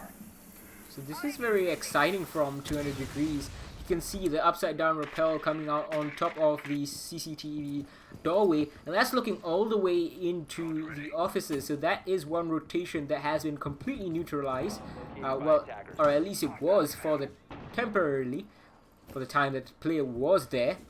But it's going to be a very standard take over here. Noonrai does get the first kill though. Producer Boom, the echo of all operators off the board. They still have a Maestro though, so not all is lost, but 1 minute and 20 seconds. That's going to give lots of comfort to 200 Degrees. Yeah, and with Noonrai taking care of Echo, this is gonna pretty much hit hard on QC's ability to deny the plant. And as it stands right now, the concussion grenades will be granting quite a decent amount of information to 200 Degrees in regards to where the defenders are. But there's still plenty of utility to be used. There's still Evil Eyes, there's still the gas grenades. But the Pixel Peak from Baroque could change this up pretty quickly. But they're losing members left, right, and center. Another 40 seconds elapsed, and there's another member gone. One of them being the C4 actually. So that is I think he saw the head. He just did the top of it after destroying the Evil Eye. And, misses the shot right there. Healthcare does take out Ziz, so that's a bit dicey. Oh, that's it. That's it. 200 Degrees closes things out. That's the round over. They're just waiting. For the guy to stand up and debate it out by shoving the guy in. And there it is. There it is. There it is. 200 Finally Degrees caught him. with a lead. Yeah, bringing in the lead this time rather than just the draw comparative to Bank. This time 200 Degrees are seeming to be able to find all those teeny-beeny spots that QC have and flawed in their defense. So, Armory Lucas and Archives, third time's the charm, maybe, potentially, maybe not. We'll see how things will work out here. Not too sure about the idea of going to this bomb site 3 times in a row, especially when the first and second time they lost it. It was 2 different strategies, you know. It wasn't even that 200 Degrees was using the same strategy. First, they used something very weird with 3v5 recovery and coming in from the east side and the main stairs over a metal detector. That worked somehow. And then after that, they came in through the west side, and that worked even better. So Q Confirm doesn't seem to have a great handle on what's going on. And the fact that they're trying this bomb site again, it's definitely risky. Hopefully it's third time the charm for them, or they're going to be facing a 2-round deficit. Yeah, it's certainly quite, like you said, it's certainly quite risky with the way how QC are approaching this. And usually, after the second try, you should probably start looking into the alternatives. Plus, the ventilation room and workshop has been unlocked, so you can play on that side where you actually was able to where you were able to gain that point. So I'm probably as confused as you are, Ewok, here, and maybe they managed to read in finally into the pattern, or maybe they're just being desperate here. Now Noonrai once again on the upside down rappel over here. He's looking straight into Beepers actually, and he's seeing the deployable shield. This is kind of similar to what Fnatic used to do, except he misses the cross. But what Fnatic used to do is it was a standard rappel, and he would actually just put Virtue on the Ash with the R4C reflex sight, looking all the way into Office, and it was hugely successful. If you remember, on Border at the Season 10 APAC Finals, Aerowolf had no answer to it, and it's a very strong strategy that I'm actually stunned not to see replicated yet. We have seen so many matches so far, you know, Invitational Qualifiers, APAC Finals, and Olga Pit, whatever you have, you know, US Nationals, and yet I'm not seeing that fantastic strategy replicated. Yeah, you certainly do need some prowess with those angles to make sure that you got all of them set up, but right now, with all of the breaches and firefights coming out, Baroque is the one to take the first damage in the round, which is minuscule, all things considered, but could be impactful later on in the round, maybe. Yeah, I think you're right, and now Hajime over here he is watching this camera for his teammate Lycolis, who provided the camera. And the window peek is something that you don't really expect at the pro level of play, so you might net them kill, but it's something that you should be expecting at ranked level. And 200 degrees, you know, ranked level may sometimes be an insult, but I think in this case, having that ranked experience, expecting the peek from the window might just save them in this scenario. It's a two-pronged approach right now. They're still not fully focused on one end, and they'll need to be as the time ticks away. Yeah, with, like you said, with time ticking away, things might start getting heated up. Not a single kill just yet, so within the next 40 seconds we might be seeing a flurry of kills come out. But as it stands, Zist is the one that is crawling out right to the side. He might just be able to kick things off here for 200 degrees, and he might just be able to see that Echo behind the shield, but it is him that is taking the damage, and right now he will be forced to fall back. I believe Echo is the one that is currently trying to fend things off. Oh, the flank could work out if things will There's nothing for start. him to affect. Yeah, Hajime is the one to kick things off, actually, and Healthcare is the one to keep things going. TZK to go down. This is just pretty much a butchery out here, and it's all up to Nunrai to try to bring this back, but it won't be. Flawless round for Q Confirm, as they are bringing the fire back here. That was a very, very good round from Q Confirm, flawless as you noted, and the fact that, you know, it was so good that Hajime, he went on that flank, was it Healthcare, sorry, he went on the flank through CCTV, and by the time he arrived at the action, everything was done, and he was like, oh, I guess I just went for a nice little exercise run. I'll just take the credit here. Yeah, he would have destroyed them either way, but, you know, the rest of Q Confirm was perfectly ready to do that. So the choice from 200 degrees to attempt that first round successful, you know, the first time they were successful on this bomb site, the same strategy, pushing in through Beeper's side and kind of being a bit split on strategy. They tried to do too many things at once, I would say. They were pushing in from the east side, there was someone coming in from the west side, and there was someone coming in from Beeper's. In fact, that was just spreading yourself too thin, and when you are the attacker, you need to have a decisive advantage in the gunfight you're taking. If not, the defenders can simply hold strong, hold the angles, and just win the gunfights, and that's exactly what Q Confirm did. Yeah, they just managed to get the better of the other team at the end of the day within that round. But to come back to this round, we're back to vent and ventilation. So far, the only two sides that we've seen throughout this map. 4 rounds so far, well, 5 including this one, and this seems like a little bit of a different setup here. Q Confirm might be actually having a much wider setup for themselves, having the whole top floor reinforced, as well as that having a few of the movement positions up and around the bathroom and tellers even. Right, you are. Zist is trying to look for an early pick. He's not going to find anything. Q Confirm much too smart for that. He's going to send in a drone through CCTV, try and take it. A bit late, I would say, with 40 seconds elapsed. People are still in repels. And TZK ideally should be getting that wall open soon to stay on target. Well, let's see how things will work out here. TZK with Barok once again, getting fairly quickly onto that west wall, but no breach just yet, while Nunrai and the IQ following up on that Archives push might just be able to get a hold of something, but Zist is already in the break room, which might be just enough to try to dislodge the positioning.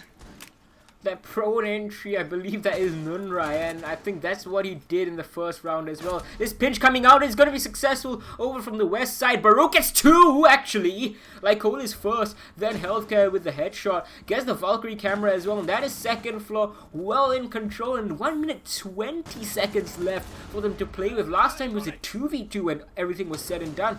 This time 200 degrees are well in the driver's seat. That they are producible to tear down the castle barricade to make sure that the rotation is there for him to be able and to allow Hajime to come back. And with a man disadvantage, things might start getting heated up pretty quickly, and that's not exactly what you want right now.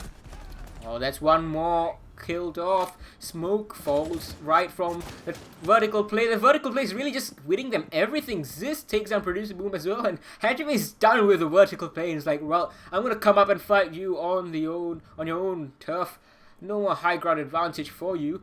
As the plant starts to go down, this is almost impossible, that 1v5 clutch, but they might not expect him there, so he's gonna get 1 kill. And now he has to find 4 more. He's gonna go for a jump out. Is there one right below him? Yeah, there is, but he's inside of vents already. And from the window, from vents, everywhere, every single angle, TCK finishes him off, and I think that's a 3k for the Thermite. Very nicely done. I was almost about to say that it was a bit of a trade of the flawless rounds. First, it was Q confirm on the second last round that managed to get themselves a flawless win and get them back on the scoreline. And now it is 200 Degrees that did bring this back once again, put themselves back into the lead, but this time almost a bit of a flawless round, but nonetheless a very much of a flawless execution. Right, you are now... It was pretty good from 200 Degrees, I have to say, all things considered. Q confirm on the other hand. The fact that they lost second floor control to that push again was definitely concerning for me. The first time around they got a little bit lucky. They got 3 kills in fact somehow, and they made it a 2v2, which eventually they clutched it out. But this time 200 Degrees just put some polish on it and they made it work pretty nicely. So they had the lead once again, and Q confirmed. Let's see what they can do on this final round of defense for them. Let's see what 200 Degrees can do on this final round of attack. Re-attempt of this first floor bomb site. So that's all we're going to see from Q Confirm's arsenal. Let's see whether they can shore things up. I really want a change to fight that entry in from 200 Degrees. Do they even know what's really going on with Nunrai just proning all the way into Tellus? Yeah, that could be quite Into Archives, sorry. interesting. Yeah, Archives, yeah, I was just about to say, yeah. Archives, for Nunrai, the Archives push was quite potent, honestly, as having that pinch, like you mentioned earlier in the previous round, definitely seemed to have worked pretty well. Yeah, that's correct. Now Hajime over here, he's got a good angle. He might catch one of the 200 Degrees players by surprise if they try to push in. Gonna have to be quick on the trigger though, as Parky is gonna use his SMG-11 to try and make a hole for some reason. Claymore's gonna go that. very early. Yeah, as it stands. Good time. Yeah, good timing so far, having all of the pressure points start being opened up, and I do believe that one of those thermite charges was actually down in the Tellus, so what 200 Degrees are doing is essentially expanding and trying to potentially try to avoid having to push the top floor, as that could certainly take them quite a substantial amount of time, but as it stands, they are gathering some good amount of information. Trying to find out where this pest is. He can't see it. He's going to send it through and somehow avoid getting captured. So, where was that pest actually? Perhaps I think it was on the left side of on the door, but like just far enough for the drone to be able to skip right by it.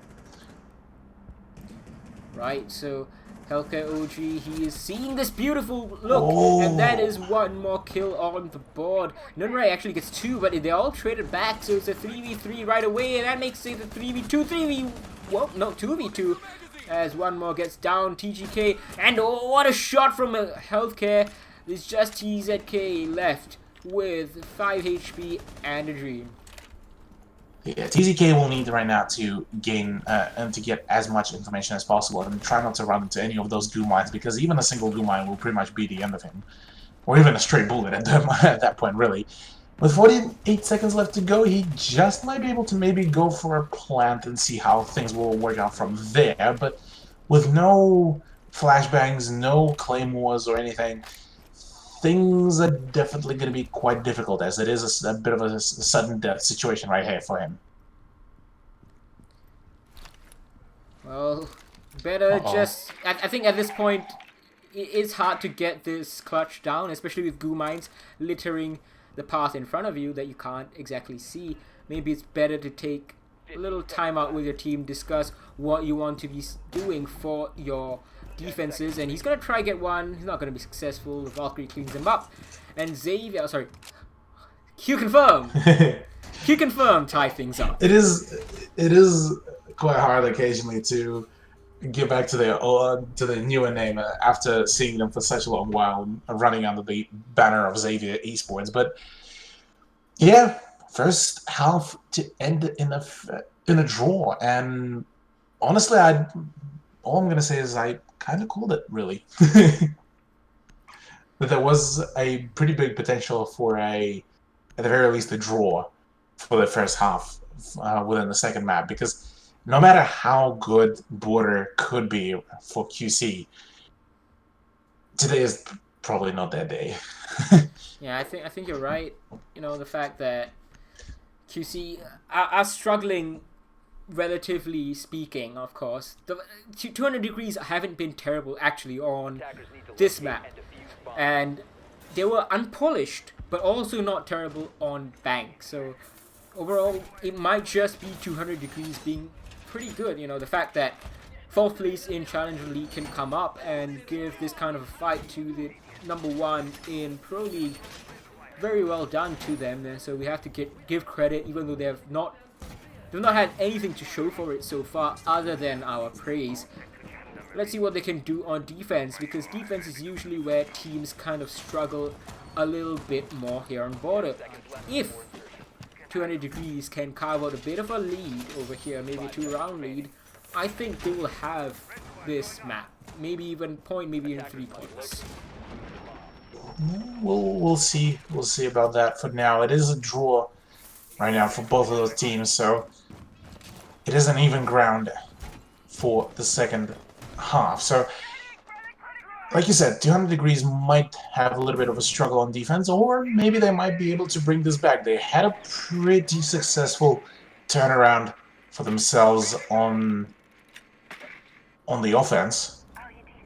But let's see how will they be able to fare against Q Confirm while they're on defense. So for now, it is a pretty much of a stock standard push. Buck to take control of the break room and potentially open up a few angles, but being a little bit wary about that CCTV, potential CCTV presence, but while there's none. Let's see what Baroque can do over here. He's going to pick up one of his failed glue mines. I'm going to pick them up, just not happy with the placement at the end of the day. I like this lineup from 200 degrees, to be quite honest. It's not as free-flowing as you might expect, but it is very intel heavy, and it is very focused on denying the plant. And Q Confirm, I don't think they need too much coaxing to slow down their attack. They are fairly slow themselves, and if you just hold your angles, if you just hold the plant denial, if you get all the information, I think 200 degrees are going to be just fine. They just might be able to do that, but so far already half a round passed and not a single kill, but Baroque is prompting to change that very quickly. There it is, there's the kill, and we'll be able to take care of the Claymore. So now the control of the East is now back into the, well, just as I was about to say, into the hands of the defense. Hajime is the one to trade things out for his team. So now it is a 4v4, and things are back onto equal ground. Oh, Minimalist is going to take a bit of damage. He's going to throw out his smoke canister, and that's going to push back that attacker just a bit, the Zofia. Fragate is going to sail out, take down the deployable shield. So that's a bit of cover gone for 200 degrees, but they're still in a very good spot. They have smokes, they have Echo Yokais, they have Evil Eyes, and they're wasting that utility. And more importantly, they have this Alda in the hands of TZK, and he has been doing so well so far on this map. Yeah, with all the gas grenades as well coming out, the defense right now is in a very much of a favorable position. 30 seconds left to go, and Q Confirm is staring down a very spooky moment right now where they might just be able to lose out the round, but all the crossfire coming out is definitely dealing some consistent damage. TZK to pick up a kill to produce a boom, but with all the flashbangs, things might be having a bit of a turnaround. Quick trader and trade out with 10 seconds left to go. It's a flurry of kills coming out, but it is 200 degrees to win within round 7. Excellent stuff from 200 degrees, to be quite honest, and the fact that they have... Look, wait, just... Do you see that? So someone has 10 kills from 200 degrees side, and that was a quick flash. I wish I had been able to see that because I was going to highlight him. I think it's TZK or Baroque, one of them. They have been absolutely on fire so far, doing so well for their team, and exactly what I predicted happened in that round. They just waited for Xavier to while the time away, and then when Xavier oh my god, I did it again. They waited for Q Confirm to while the time away, and when Q Confirm came in to make the push happen, they were just waiting with the guns, and they had such strong guns, such great information. It was really almost impossible for QC to get that down. That is very true here. But look what has been picked by Q Confirm. Ooh. It is a Finker.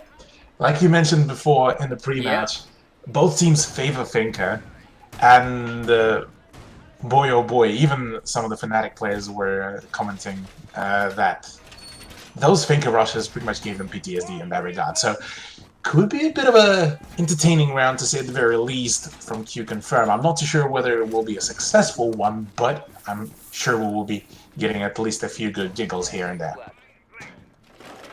Yeah, that's definitely true. And 5 seconds to insertion. Finker, as talking about Fnatic, it really, I think it was a 5-2 or something, and then Xavier just came charging right back.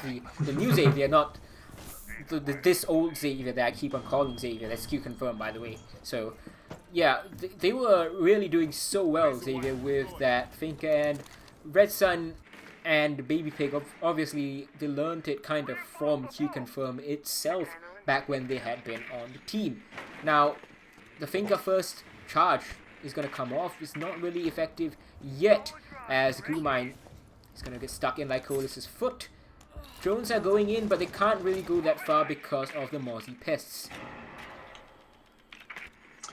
Yeah, as it stands right now, they need to be a bit wary. Yes, the rush seems to be quite tasty, but as it stands, Lycolis is actually the first person to open up on Nunrai. So that is the Jaeger off the board, and a bit of that roaming play is going to be off the board now. But now Lycolis needs to start opening up a few spots for himself to try to play off, but those punch holes might just be a double-edged sword for him right now. A bomb has been Baroque located. is on kind of a flank right now. He's going to send that impact grenade out a little early, I think. He might have caught someone on the rotation, but not quite. There was one person at the breached wall Yeah. just outside customs, but I think they backed out. Yeah, I think they backed up, because I was like, if he had just drawn in a bit, that would have been very nice timing for him. But anyways, not a big deal at all. The problem is right now that they are all sequestered on site, and there's lots of time for Q Confirm to play with. They're down a man as well, and that is going to be one more man down for the count unless he gets picked back up. Zist. Oh, that's a nice jump out. Baroque finally makes his presence known, and gets traded out by Healthcare.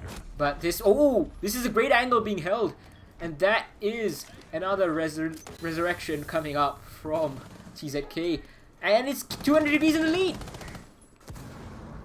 It is once again, indeed, as the Finker push is not seeming to be working just yet. It is, though, a 2v2 situation, and 48 seconds to go. That's still a good amount of time to go. All the adrenaline surges are down, but there is still a frag grenade to play off that Lycolis could right now lob in towards the service and could potentially actually get the Mozzie.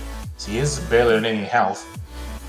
So right now, it is all up to him and Minimalist to play this out, but the Russian LMG will be pretty much mounted and loaded, and Oh, plant's going will down. be actually just about to go down. The PMM will be busted out and will be used to get the kill. 1v1 situation, Lycolis needs to get the kill, but it won't be doing that. Mozzie, 15 in seconds. the face of Zist, will be the one to bring this over in favor of 200 degrees. Indeed, that round kind of going just very narrowly in favor of 200 degrees. As you said, the Finker push not quite working out for these guys. I was about to note, about what Finker was doing over there, and comparing it with what Xavier did with the Finker. How Xavier was using it, they were using it for the extra 20 HP, which basically is an additional bullet that you can take when you're fighting someone, or like when you're going up against a TCSG, you survive with 50 HP instead of like 20 once you get hit by it once. So that's a lot of a sizable difference that it made. And the fact that they were ducking and dodging and weaving and just coming in from all weird angles, coming in multiple people at a time, that's what really started throwing Fnatic off back then. So they couldn't land the headshots, and then the body shots they did land, but they weren't enough to kill a Finka boosted player. And that's really how Xavier used that Finka to its fullest advantage. Q confirmed just now, they didn't do the same. They were just like creating those surges, adrenaline surge, and then just waiting around, hoping for picks, just trying to use it very much like a ranked team would, instead of timing the surges when you want to make a push, when you know exactly where the defenders are and you want to use that extra HP and lowered recoil. Yeah, with the way how QC seemed to have tried to play it out, didn't really work out, but they had a decent idea about how to execute it. Unfortunately, the final variant of that execution wasn't really as successful as they probably would have hoped to be, but right now for 200 Degrees, they are looking pretty good right now, and the chance for that could very much be that they could grab themselves at the very least a single point. Yeah, certainly looking good for it, and you know, as I talked about earlier, if these guys get 2 points lead, they are well on course to doing so. And with 2 minutes and 25 seconds left in this round, not much has been done, so Q confirmed still trying to make some headway into the bomb site. Drones going in and the standard stuff. This is an interesting rotation hole that you saw right there. Cole is going to have to be very wary of it. It's an extra angle that you need to watch. Minimalist on his end, he's hiding over here in self-supply, but Lycolis, he's going to pick up Zis. I'm not sure where that was from. Yeah, it was inside of, I think, the Visa office. Yeah, it could be, but with the way how things are shaping up right now, QC might have a very nice advantage going for themselves. Spoke too early. Yeah, spoke too early. But yeah, you're right. I think QC definitely in the driver's seat, but who knows? Things might change right away. Yeah, with all the positioning right now for 200 Degrees players, they have a pretty good positioning and element of surprise, but as it stands, it is up for Q Confirm to go in for the push and try to take those angles and take those battles. Now, Hellcat, he's going to get this hatch open. It's a soft hatch. He might catch one of his members pretty much unaware, but he decides against it before returning to it. I think he's waiting for the pinch together with Paki and Hellcat. There we go. He's going to clean up Baroque. So very nicely done. That is the Buck playing it almost to perfection. This wall has been opened up into the customs as well. And with 50 seconds left to go, Paki's going to clean up Minimalist as well. It's all up to TZK. He gets one, but that's all he can get. As Paki with the pistol comes in from behind and pinches beautifully onto the Maestro. A very nice execution, all in all. Round 10, as Q Confirm are nearing to draw things out once again, but we've seen time and time again, 200 Degrees seem to be pretty much in the driver's seat for this very map. So right now, for Q Confirm, they need to regain their plays, they need to regain their prowess, they need to regain their comms, and get back at the grind, honestly. Yeah, right you are. And you just saw the scoreboard pop up for a bit. TZK, he had 12 kills, really carrying his team by the scruff of the neck, and it's great to see that someone else, you know, you always need someone to be stepping up, I would say, in many of these scenarios, because it's very hard to get 5 people to step up together. So TZK stepping up, it's huge right now, and the fact that he's doing it against Q Confirm speaks to his skill, and he's going to be a player to watch for regardless of what happens in this second map today. Although, I would say a draw at the very least is on the cards for 200 Degrees here. Very likely to see a win, actually.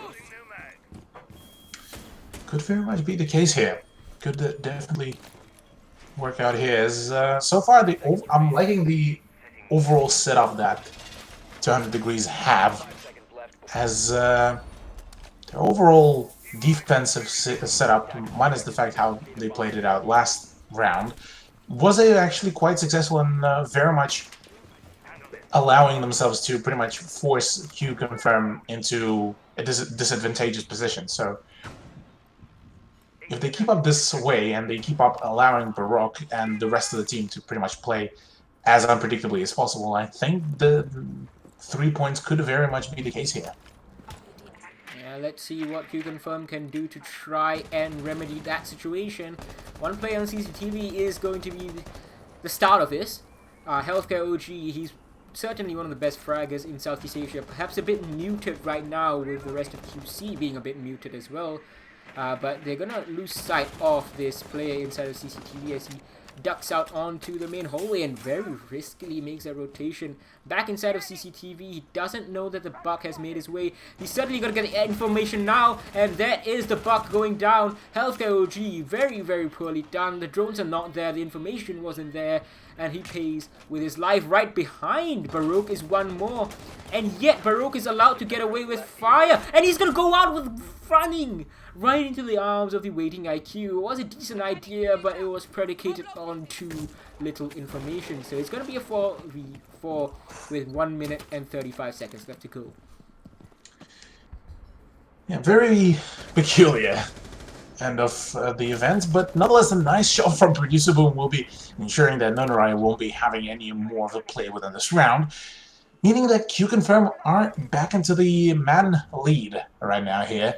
With minute 15 seconds left to go, right now Zist will be going in to ensure that his drone will be in a proper position. But with the breach now coming out from Producer Boom, surely this time Q-Confirm will be able to get the advantage here. 2v4 is now the remaining numbers, and right now with pretty hefty still amount of time, Q-Confirm might be looking at a potential win here.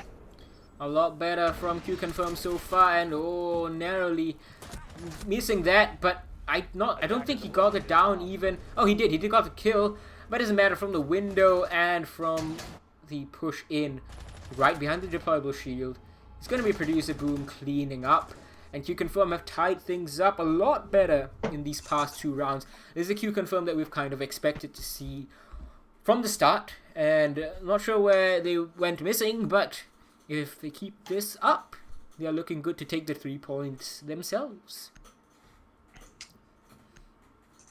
This very much could happen, as things are starting to get heated up. Only 2 rounds remain here. Which team will be able to get themselves to 3 points, or whether we will be seeing a draw and both the teams grabbing themselves a point each. Either way, well, not either way, but if it will be a draw, it would still leave Q-Confirm in an advantageous position with 4 points to kick things off for the Pro League season. So, all in all, they need right now, at the very least, to grab themselves a draw. So at least 1 more round to win should be, at the very least, covering all the issues that occurred throughout this whole playday for them. So, with that said, Armory and Archives will be the choice to defend by 200 Degrees, and Q-Confirm will be not prompting for any roster changes, really. It seems to be going according that if it works, why change? Yeah, it's a pretty decent idea, and I would say it's, as you said, if it ain't broke, why fix it? And it's a good lineup. You got your soft breach, you got your intel, your anti-intel, you got your Thatcher, Thermite, the hard breach, and the anti-hard breach combo. Everything is pretty good. You have kind of fraggers in your Zofia and IQ and the kind of intel operators as well, doing other roles. So it's a very good, very rounded lineup, and is obviously on operators each of these players are very comfortable with, and that sometimes could be more important than your roles.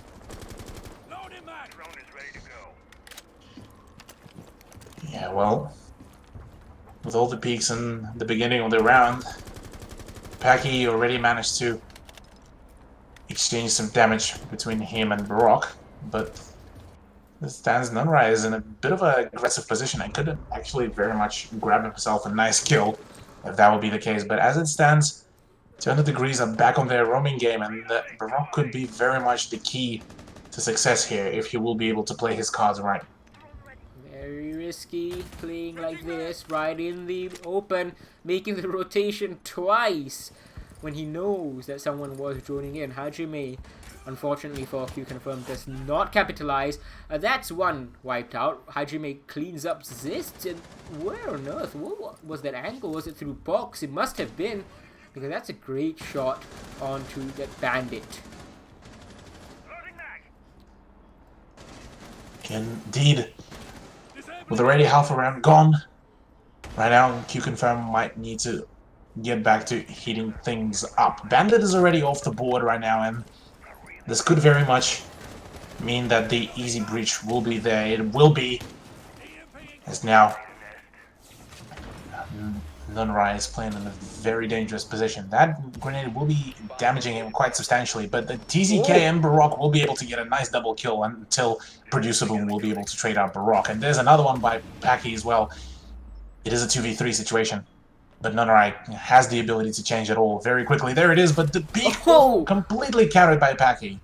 Oh, if only he had gone the other way, perhaps would have been able to get it. And now Minimalist is just stuck himself on an island. He's gonna get droned out. This is a lot more confident from Q Confirm. They're getting all the information that they need. The left, right, shoulder peaks coming out. Blast that IQ away while toying with the food.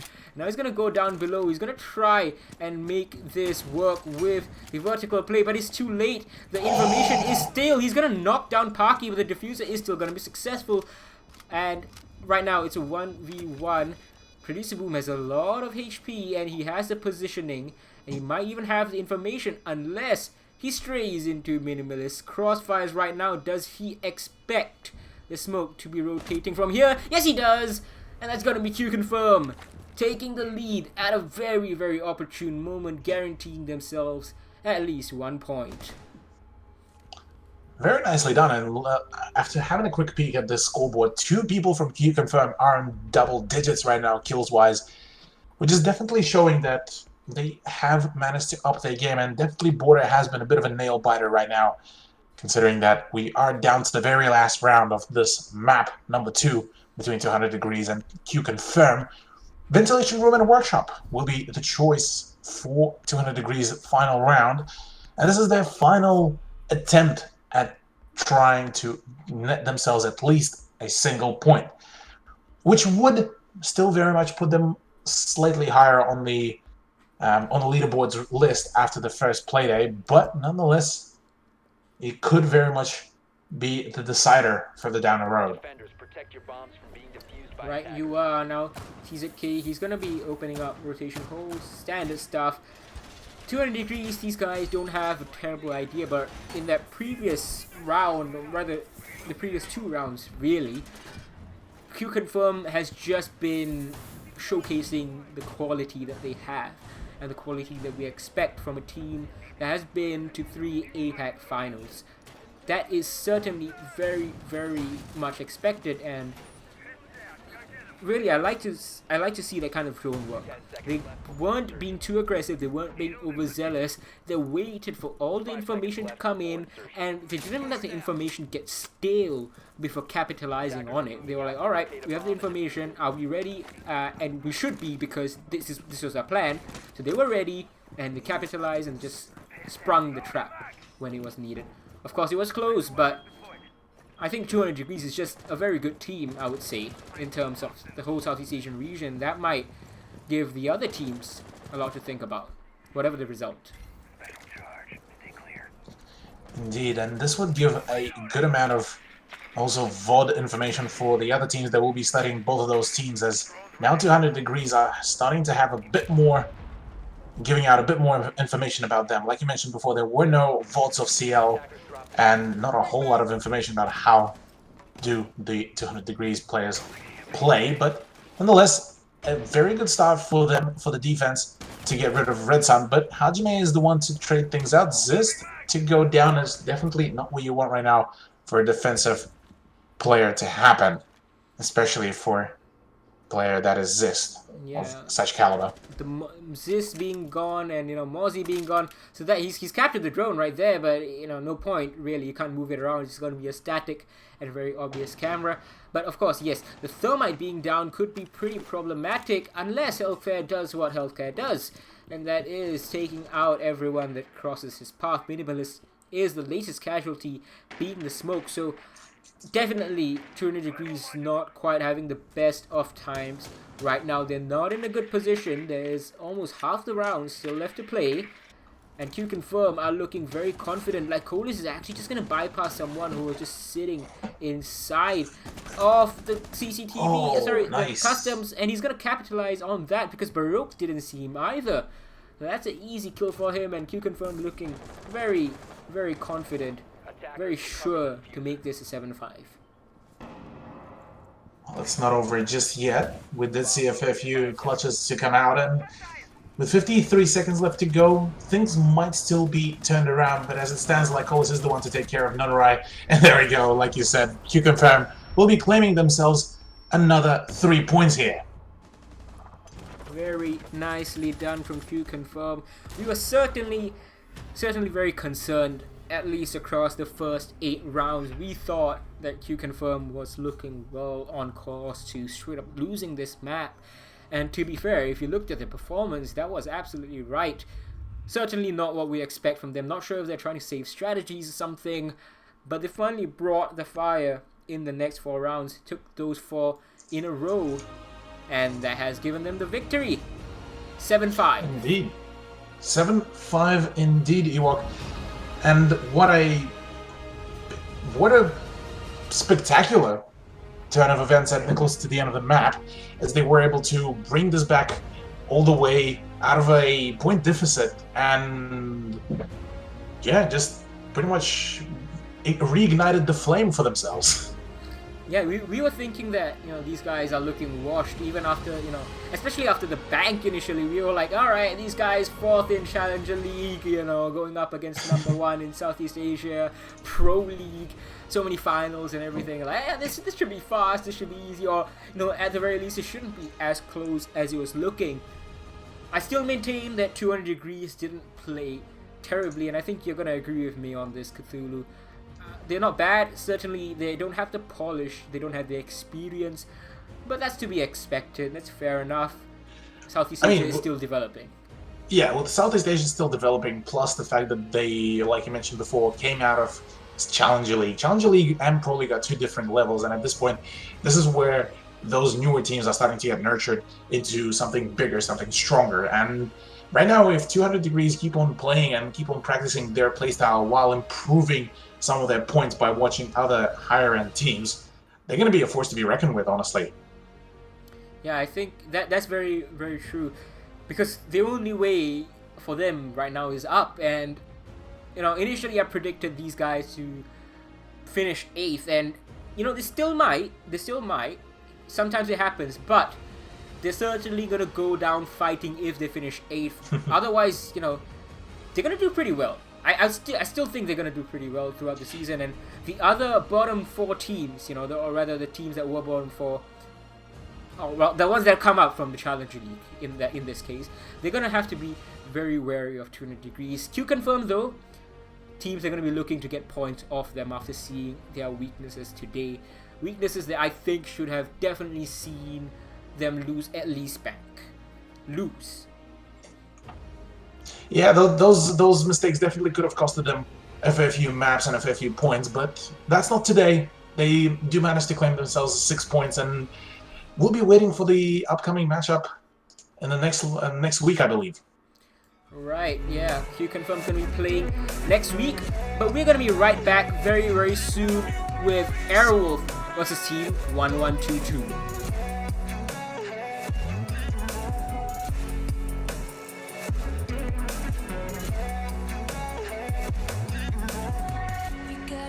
Then you better use it. Tell yourself day after day it's time to prove it. No days off, keep the hustle moving. Wanna see you be what you wanted to be, prove it. I know I sound crazy to the ones who said oh. I know I am power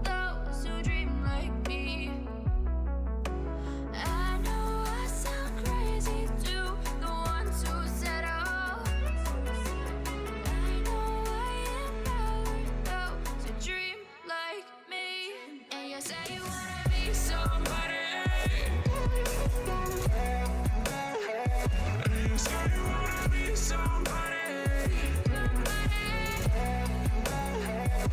you say you wanna be somebody. And you say you wanna be somebody.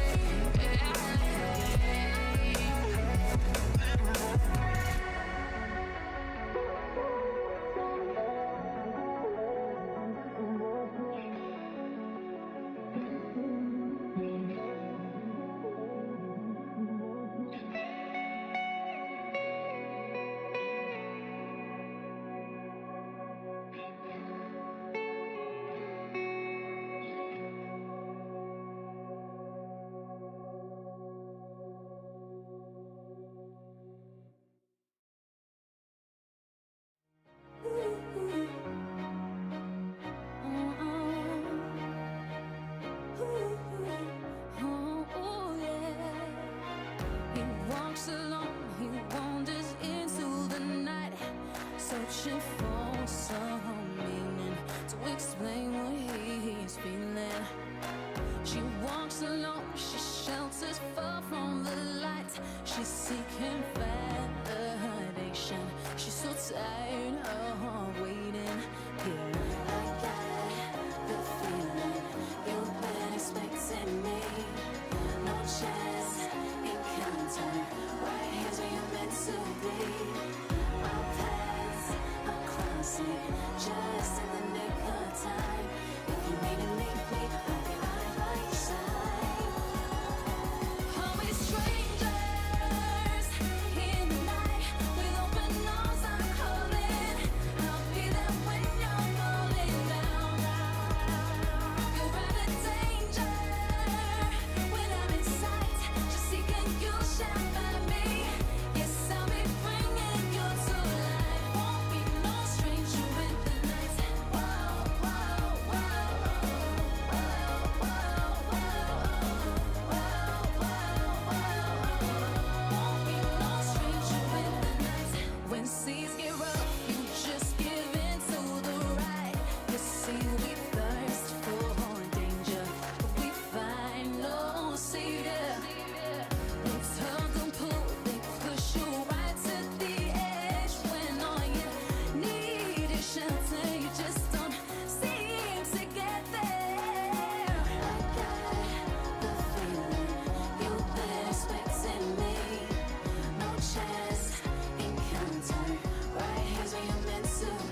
Hello and welcome back everyone to the continuation of play for day 1 of the Southeast Asian Pro League Season 11. I'm Shekhar Infian Ewok Gupta, and with me is the one and only Southeast Asia OG, Konstantin Cthulhu Nuritsanyan. Feeling pretty good today, aren't we? Indeed, we just saw a great series between, Q Confirm and 200 Degrees. We thought it would be very, very quick. It would be completely a blowout, but no. 200 Degrees have showed us that they are not to be trifled with. 7-4 on Bank and then 7-5 on Border. So in case you guys missed it, I would say just go have a look. Q Confirm didn't look that great, but 200 Degrees, of course, can't be underestimated. Oh yeah, most definitely. They showed some great potential and some great gameplay overall. But for now, we do have Aerowolf versus Team 1122, and first to come up is Aerowolf. Why don't you run us through, Ewok? Right, so you will see a bit of a change in their roster right now. Mentalist C, he has left the team. He has joined Fnatic, and he just played one game with them. So rest of them are the same: Luna Metal, Ysera, Hysteric, Speakeasy, and the newcomer is Jordan. He came into the team as a substitute in the second half of Season 10, played one online match, was behind the team at both the APAC Finals and the Season 10 Finals, and now he's going to be on the main roster. Facing them will be Team 1122, Edmund, Coley, Jimmy's, Dabu, and CT. Now these names are familiar, and there's a long history between these two teams. In fact, fun fact, Cthulhu, I know you know this, but fun fact for everyone else, Lusty from Fnatic, he used to be on Team 1122 way back in the day. That was all the way back in year 1, before APAC even had a proper competitive structure in place. And back then, Team 1122 was a fearsome team. They were one of the most feared teams in all of APAC. It was UFF, which is now Cloud9, and then Team Envy, which is now Aerowolf. And Team 1122 and Aerowolf, they met with each other many times over the course of the history, and they very nearly stopped Team Envy from going to the Sixth Invitational in 2017. Yeah, with all of that history behind them, obviously 1122 had a bit of a fallback as of recently and had limited opportunities to make some progress, but now they're back in the Pro League, back in the Southeast Asia, and back to blow some heads up probably. With so far now going into the map selection for the first play out, Bank and Coastline already being banned out, and I'm kind of actually surprised that Aerowolf ended up banning out Bank out of all the maps. It hasn't been such a great map for them so far, so I guess I kind of can understand they haven't been too good on it. And of course, Cafe, we all remember the Cafe curse, don't we? I don't think they have really won Cafe in a match that has been important. Coastline and Villa being bans are very obviously targeting Aerowolf as well. These guys are fearsome on those two maps, but they're also fearsome on the final map pick of Clubhouse.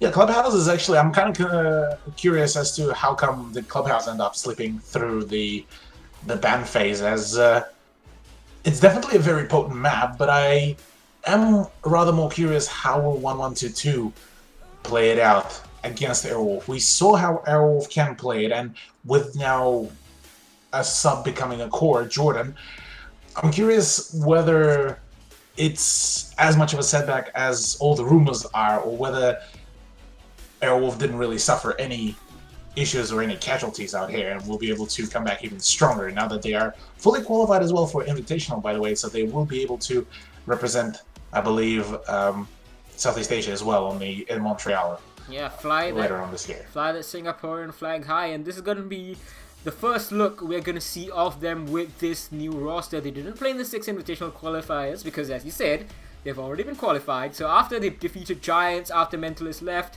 we have no idea what to expect for them.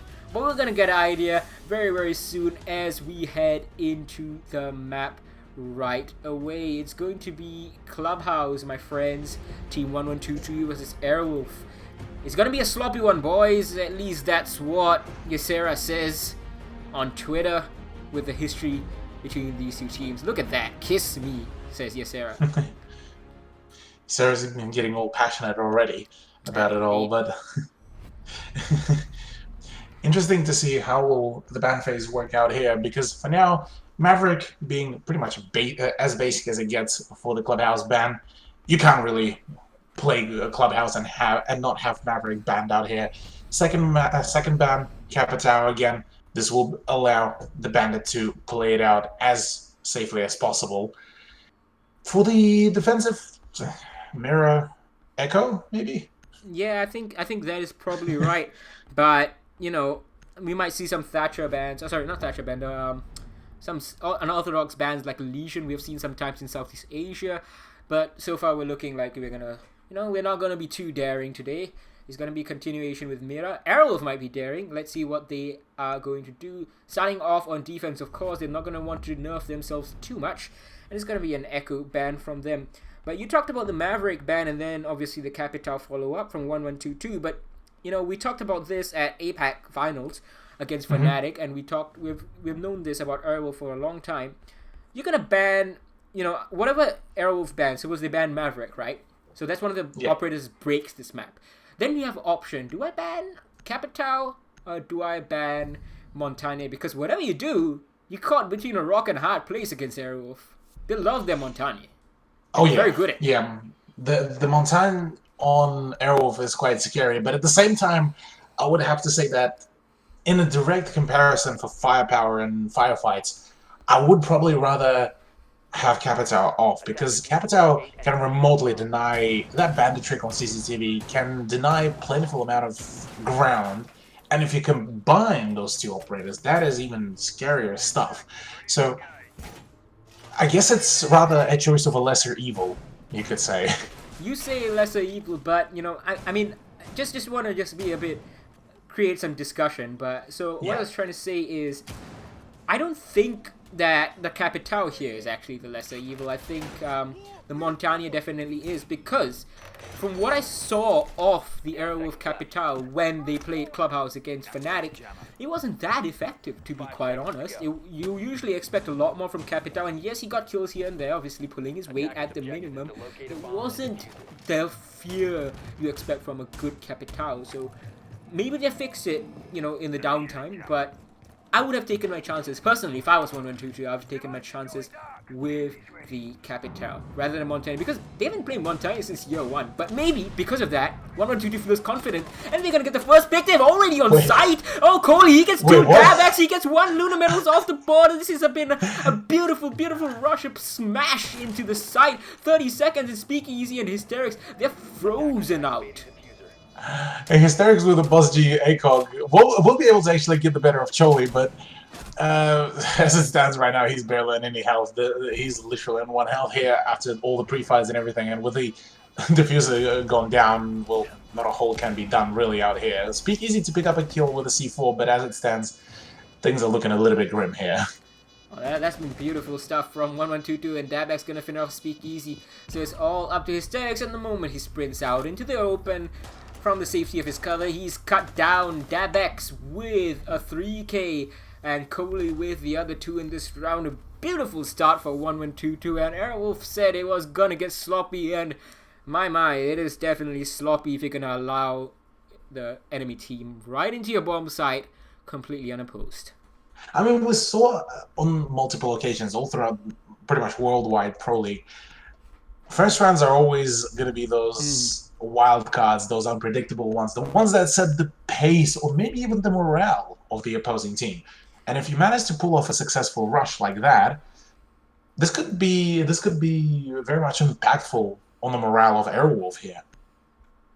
Yeah, I think you're right. It's very much a morale breaker, especially if you're thinking, we're gonna make it close, or we're gonna steamroll them, or whatever the case. If you're confident, that could bring you down a bit. So that's gonna be important for Aerowolf not to get too fussed by. And they're like, well, we're done. We're off. We're not gonna try basement again. We are going straight up to gym and bedroom. They're not taking their chances. They don't know what went wrong, and they're gonna take their time, allow whoever it is. I believe, I think Lunar Medal might have been. Hysterics was teasing something, a contract signing on Twitter. Oh So, my. exciting times. Maybe they have someone watching. Hopefully. I know they have a substitute. I'm probably butchering your name, so please apologize. I apologize in advance. History? I don't know. One of them, he's watching for sure in the TeamSpeak and whatever personal feed he has, so he might be able to gain some insights, glean some insights, analyze that round a bit while Airwolf tries to collect themselves. Yeah, right now, Airwolf definitely do need to recollect themselves. They are bringing in a Goyo for the defense of upstairs, which could pretty much turn things around and be utilized quite well. But at the same time, this is also a double-edged sword. Talking about the double-edged sword right now, Lunametal might be actually going in for a run-out if he will be also inclined, but seems that he might just go for it and roll with it. Hysterics is already down after what I believe was either a pre-fire or maybe a grenade, but... Probably a grenade. I assume he was standing too close to the figurative fire. It could very much be that. No capitalization though, they're only gonna knock him down 80 HP. Attackers have located a bomb. That is true, but for now, the rest of the 1122 are on the lookout. They know that there might be a run out, and I do believe that they did hear a sound cue for a breaking of the door, and maybe that's exactly what Lunametal wanted, but as it stands, really, all it did was really take the eyes of Thatcher off the flank onto some other stuff. Oh, that's a nice little cheeky angle. We've seen this utilized against Fnatic as well from Lunametal. This time is not gonna yield any results. Jordan over here, let's watch this guy. He's, coming into Airwolf for the first time in a pressure situation. The last time he played, Airwolf were guaranteed to make it to the APAC finals, so it wasn't too much of a problem. And it was to the tail end of the season where chemistry was pretty much built up. Now they have to rebuild it, of course, as Dabex. He's got a nice little angle, but Airwolf are not giving them any picks as of yet. And that is a good play right now for Airwolf. They are playing as passively as they can right now after such an aggressive play by 1122. And that does already yield some progress. Hibana off the board, and with Citizen already going in for the push, and Speakeasy dying to his own Goyo shield. This is not how you want the round to go down. And that's Coley collecting one more. Jordan finally fires back with two! That's Jimmy and CT, both of them on the floor. So it's him and his captain, the oldest player and the newest player. And Jordan, he gets a third of his round. The C4 is a bit wasted, but it doesn't matter because Jordan is tearing through everyone. He's a 4K. What a way to announce yourself onto this roster, onto this scene. Intero, he said Airwolf looked the weakest team at the 6th Invitational because they lost Mentalist. Jordan is determined to make him eat his words. I would actually be quite keen to see that as well. Parker already managed to shave his head for all that, but let's make a bet, huh? Yeah, maybe he will be able to make a bet, but we'll see. Yeah, maybe we'll be able to sway the man. Time to start typing up a message like, you dye your hair pink if Airwolf is not the weakest team. Nah, dye the beard pink. Oh yeah, even better. You stay bald and you dye the beard pink, hot pink. Oh, we're coming for you, Intero. Southeast Asia is gunning for you. We're gonna show you what it's like. Well, for now, Airwolf are prompting to go down to the downstairs site to make sure that they will get a retry after what a roller coaster of emotions is probably the only description of how the first round went. After that rush, Airwolf are retrying the very same actually setup, bringing in a castle once again, and potentially prompting to have a ground floor defense as well to hold off the push. But last time, I don't think that really helped a whole bunch. 5 seconds remaining. Indeed. Now, seems that, my speculation about someone watching, whether a Historia or someone else watching and helping them, might be true. You can see all of them spawning together. They're gonna rush through kitchen. It's a 5-man push. It's Oh, gonna be a boy. rush attempt again. Is Kohli gonna win it? No, he's not. That is a complete denial right now. And that is Lunamental with 2 or 3.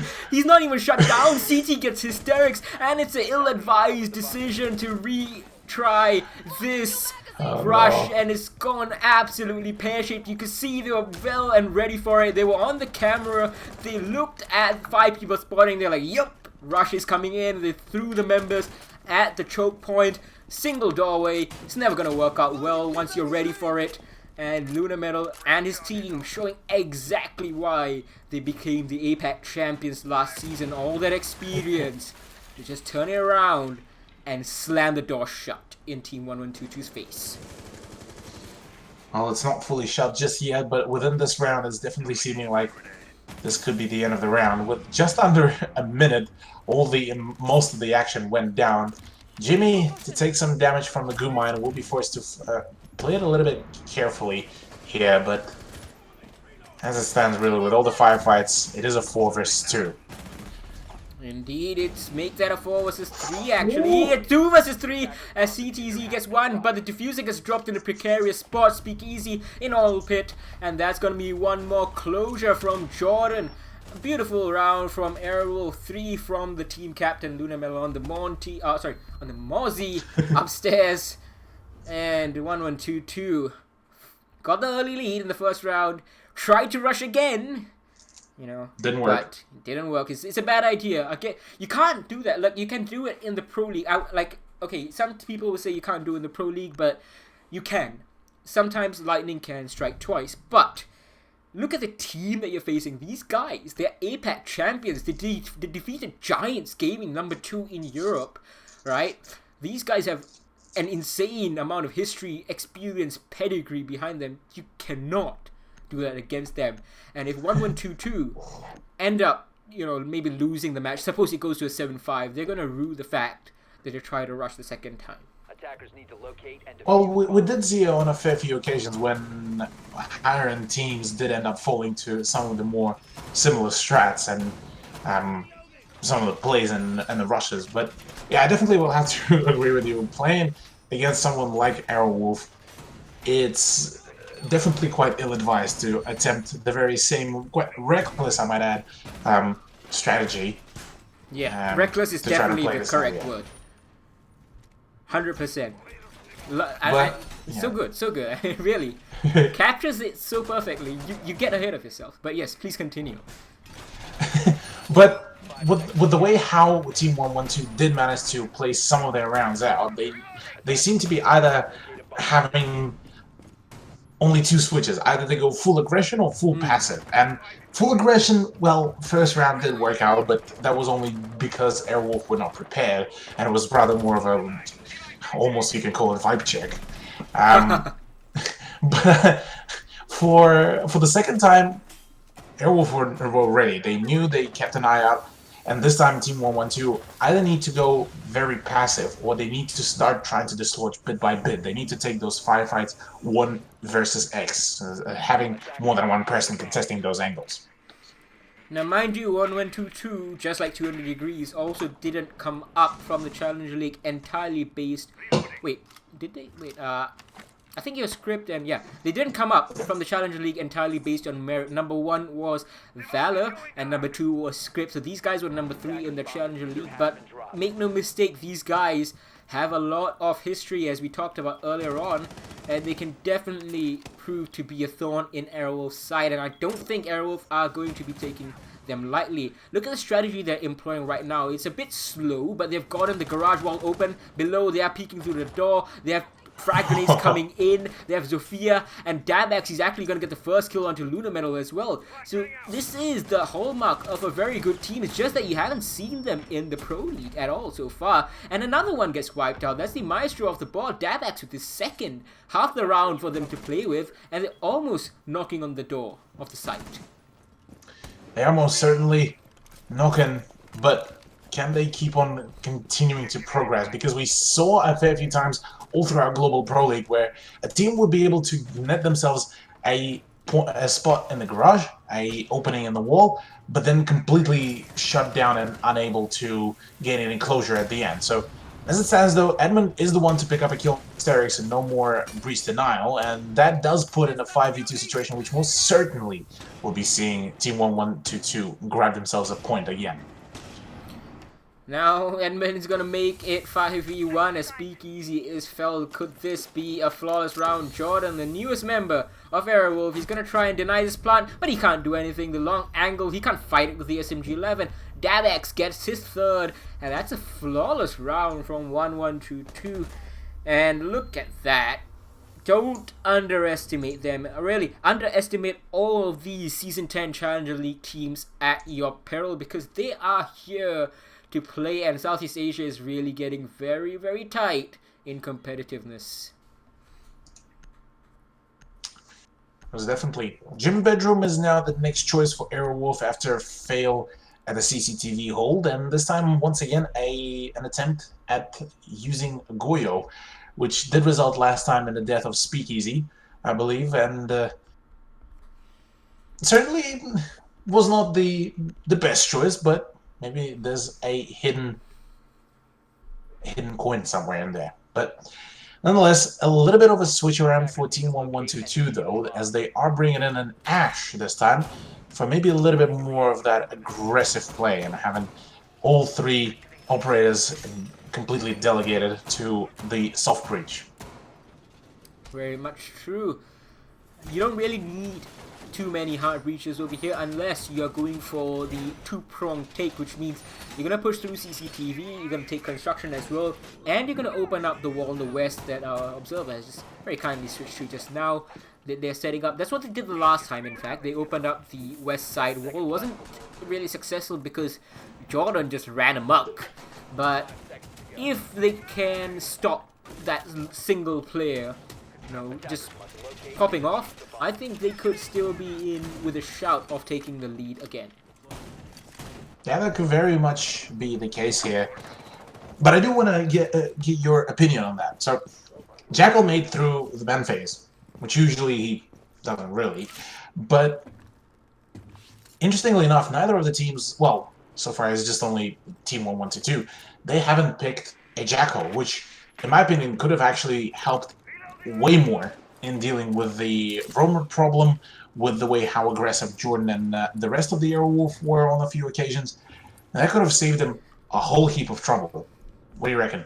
I think you certainly have an argument to be made right there, but I think the pro teams don't really find Jackal to be that problematic. I think if you look at the ban rates between ranked and pro league, it's going to be a fair bit different. And the last time that Airwolf won this, it was really just by hunkering down and waiting for 1122 to waste time and push in. You are right that the roam clear would be made a lot easier if they had a Jackal, but I don't think that is entirely their problem. So yeah, they might catch, suppose, Lunar Metal here and stop him from coming back. They might still do it, but not terribly impossible for them either way. Fair point. But with the breach now completely in and done, right now 1122 need to start getting and opening up those windows, as those would allow the attackers right now to gain themselves a very nice amount of sightlines for themselves. And with that said, right now Speakeasy is the one actually holding, well, held the whole way, as that Goyo shield is now completely gone and will deny some area for both parties.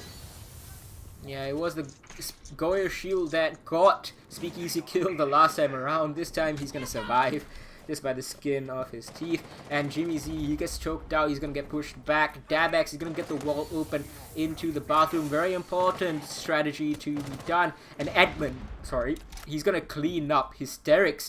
That's a very important kill as well. The smoke's off the board, and Coley, the very, very late push in here. That's what they did the last time as well, except Jordan was the one to meet fire with fire. This time Kohli's a lot more tentative. Is Ysera going to expect it? He's on very low HP. He's not looking the right way yet, as his team is falling apart on the site. Now he knows that the buck is there. The impact grenade goes out a bit too early, as the plant is going to start getting attempted. And Ysera, he's getting very antsy. He needs to leave here. He needs to support his team. But this plant gets stopped, and a lot of the pressure has been taken off. As Speakeasy piles on, Edmund goes down. CTC takes down one more. Lunamel running back onto site. Kohli is cleaned up one more. And that is all up to the team captain right now. Is the diffuser going to get planted? Is going to get attempted for sure. And that's one more for Lunamel. And on the bed, that's a clean as it gets clutch. Beautiful stuff from Airwolf. It was dicey, and 1122 definitely played it really well. But against the APAC champions, you got to be perfect. It's very well said.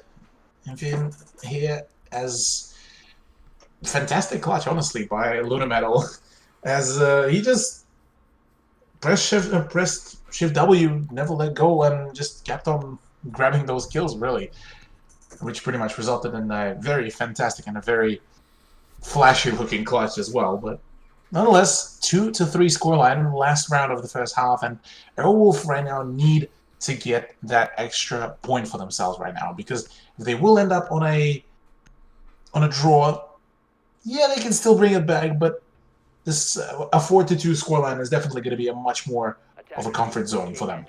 Yeah, especially given the fact that this is Clubhouse defense that they are on. You want that 4-2 at the minimum, really. Sometimes even 4-2 is not enough to stem the tide, because reverse, you might make it a 4-2 and then you end up drawing the map, or you lose 5-1 on your attacking half, and that's a problem right there. So hasn't gone entirely according to plan. The rush, I guess, they might be a bit sore about that, the fact that they let it slip. Of course, they'll be happy that they didn't do it a second time, but still, things could be improved, and they need to make that 4-2 lead right now. As you said, they want this, they need this on Clubhouse, because after this, when they go on attack, yes, the Montania is likely to be brought out. 1122, I'm certain they're going to have something up their sleeves. Yeah, with the rivalry as long as 1122 and Airwolf. From above! Speakeasy, Oh what an angle! Totally unexpected for Team 1122. Kohli goes down, and that's an excellent pick. That's the buck off the board.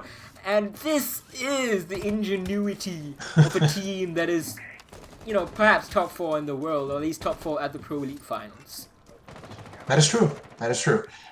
But yeah, like I was saying, with all the rivalry and all the history that is going between those two teams, I would expect the 1122 to have some sort of a counter for the infamous Monty plays that pretty much Airwolf made a trademark for themselves. But also on the side of Airwolf, surely ever since the Pro League finals, they did some improvements, did some work, did some practice on some of their plays. So maybe this time we will be seeing an evolution of that. Yeah, that's probably true. And they're still onboarding Jordan onto their roles, onto their team structure and everything that comes with it. But from what I'm seeing, honestly, it's not looking too shabby at all. Of course, as you said, chemistry will take a hit, but they are making improvements. Like, you can definitely see straight up improvements rather than an attempt to at least maintain the same level that they were at. So that's very, very heartening to see. And, you know, they're not going to be showing everything, all the strategies that they have right now, because the Invitational is what, just about a month, I think less than a month away at this point. Starts on the 7th of February. So yeah, they're not going to be showing everything, but they're definitely going to be working towards nailing down their strategies, nailing down their chemistry, and they're going to be nailing headshots as well as Lunamel cleans up Jimmy's. A fantastic start overall, but Hysterics! Oh, hysterics, no! You can't be doing a man like this. Edmund going down to the boss GA cog, the infamous one that got added, and we generated quite a fair bit of the controversy as well. Yeah, and when it was added, you know, a lot of people weren't really happy. But whatever the case, it is here, and Southeast Asia loves it. We saw Red Sun use it so much in the match against Fnatic, and I think also the match against Cyclops Athlete Gaming, in fact. And Mentalist was using the Boss G before it even had an ACOG last season at the APAC Finals and at the Pro League Finals. So it's certainly not new for Southeast Asia, but what an angle to finish off this last player. Ysera and Jordan pile on. And that is 1-1-2-2, falling behind 4-2 as they head into their own defensive half. This is what you expect from the APAC champions. This is what you expect from a team that's been always consistently going to the APAC finals, not like what we saw from Q Confirm. That was very concerning from Q Confirm.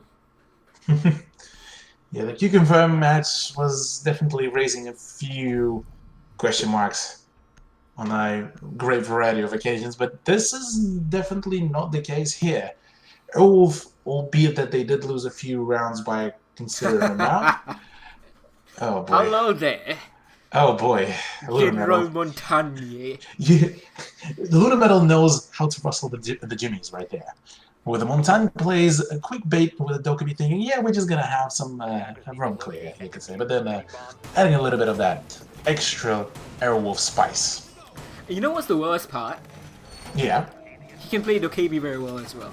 So Yeah, like, that is pretty funny, yeah. so like, you know, like Team 1-1-2-3 are like, yeah, but you know, like, would like if you ask them, would you want him to play Dokkaebi instead of Montagne? They'll be like, well, yes, but no.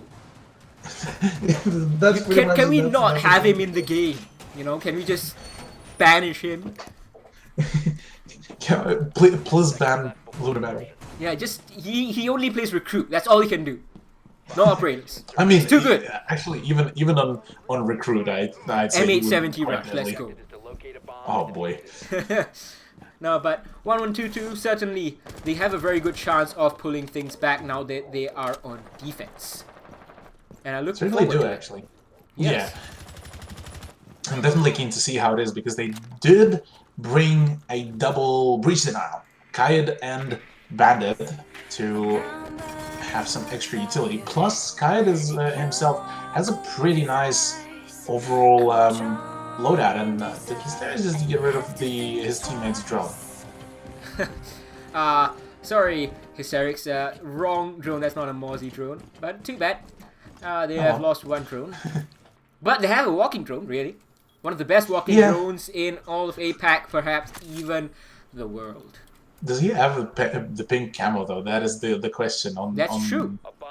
It gives you extra damage. It doubles your pistol damage. Do you know that? Oh yeah, he does. He does have the pink uniform. Yes, there it is. As expected. Actually, I found myself actually using the green Monty skin as of recently more, but the pink skin on the shield is actually quite terrifying still. Yeah, you just see some cuteness barreling down at you, staring menacingly. And I think the ADS has been burnt. Does it? I'm not too sure. The light wasn't on, but I'm not too sure how it was burnt. If it was, there's going to be a dirt push coming in from the Hibana as Jordan is on hard breach. C4 wasted from Kohli. He's just going to give more angles for the attackers, and that is going to be the hatch open. Kohli's position is very untenable right now. He needs to double on out of there. Defaults back to blue. Yeah, Enman right now needs to play it safe from his position, but as it stands, Kohli is the one that tries to get the vertical play going, but the TCSG unfortunately is not making it work just yet. Minute and 3 seconds to go, and so far not a single bit of blood has been shed, but Dab has a very nice angle there, but I don't think it will be contested, at least just yet. So Evil Eyes right now, and they're going to try and get rid of them during EMPs. And oh, that's a beautiful C4 from the top of the church wall. Edmund deals with the Thatcher before he can deal with the Evil Eye. And that's going to be a huge boon to this defense. Where is the Montagne though? Oh, he's actually getting the plant down in the middle of smoke. And that's concussions coming out. He's going to stop Kohli from starting that denial. And it's going to be a successful plant. 1-1-2-2 caught completely unawares. And now in the post-plant situation, there are about 45 seconds and 4 members left to make something of it. Yeah, well, with Jordan already going down, Ysera is the one to trade out Edmund. Luna Metal to get rid of Jimmy as well. Nice crossfire as well set up. Ysera on the case here with Kohli as well. All up to CT. Oh. As he needs to get rid of Luna Metal, but with the the maestro of all the shield plays will be essentially getting himself in a safe spot with those reinforced walls. But oh, there it is, a shield to the face. We'll be getting rid of him. Oh, See you man. later. Cthulhu, remember the Season 6 APAC Finals? Which part of it? The second last round, before Singaporean hearts broke. The second last round. You remember Oh, what boy. happened? I remember. It was Shin Bagel and this guy and Lunamel on the Montagne. Shin Bagel was on the Ash, and then Odin Miso and I think the Mira, I forgot who. They got Shin Bagel, but 1v2, one of the best 1v2 clutches I've seen. You know, you don't usually say a 1v2 clutch is masterful, but that was one of the best. Even now, the way that Lunamel will play at their Montagne. So, well, once you're 1v3, became a 1v2 in favor of the attackers even. But doesn't matter, Lunamel will be there. 1-1-2-2, kind of falling behind the curve right now. Is a 3-round gap. Certainly, they have the quality to bring it back, but do they have the ability to do it? The ability to collect themselves? It's going to be interesting one. I certainly expect them to be. As far as this round was going, actually, I thought 1-1-2-2 was looking very good value for it. Yeah, it definitely was about to start off pretty well, and it had a good setup, but Airwolf's overall take of the site pretty much denied any chance of Team 112 and Team 112's success. But gotta say that if 1-1-2-2 need if they want right now to net themselves those points, they need to start working on them right now, because this is their last chance for them to attempt to get those 3 points from Airwolf. But at this pace and the way how Airwolf plays, honestly, I don't see the success coming 1-1-2's way. Yeah, well, Airwolf are certainly not taking this lightly.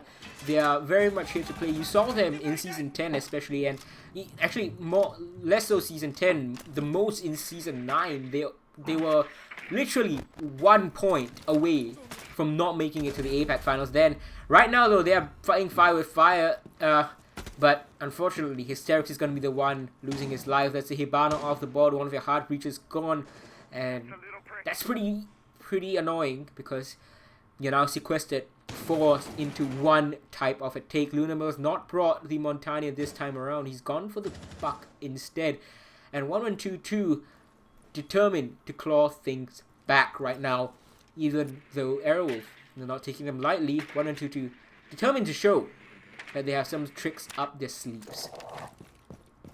They certainly will have a fair few tricks for themselves. At least I would hope so for a team with such history. But nonetheless,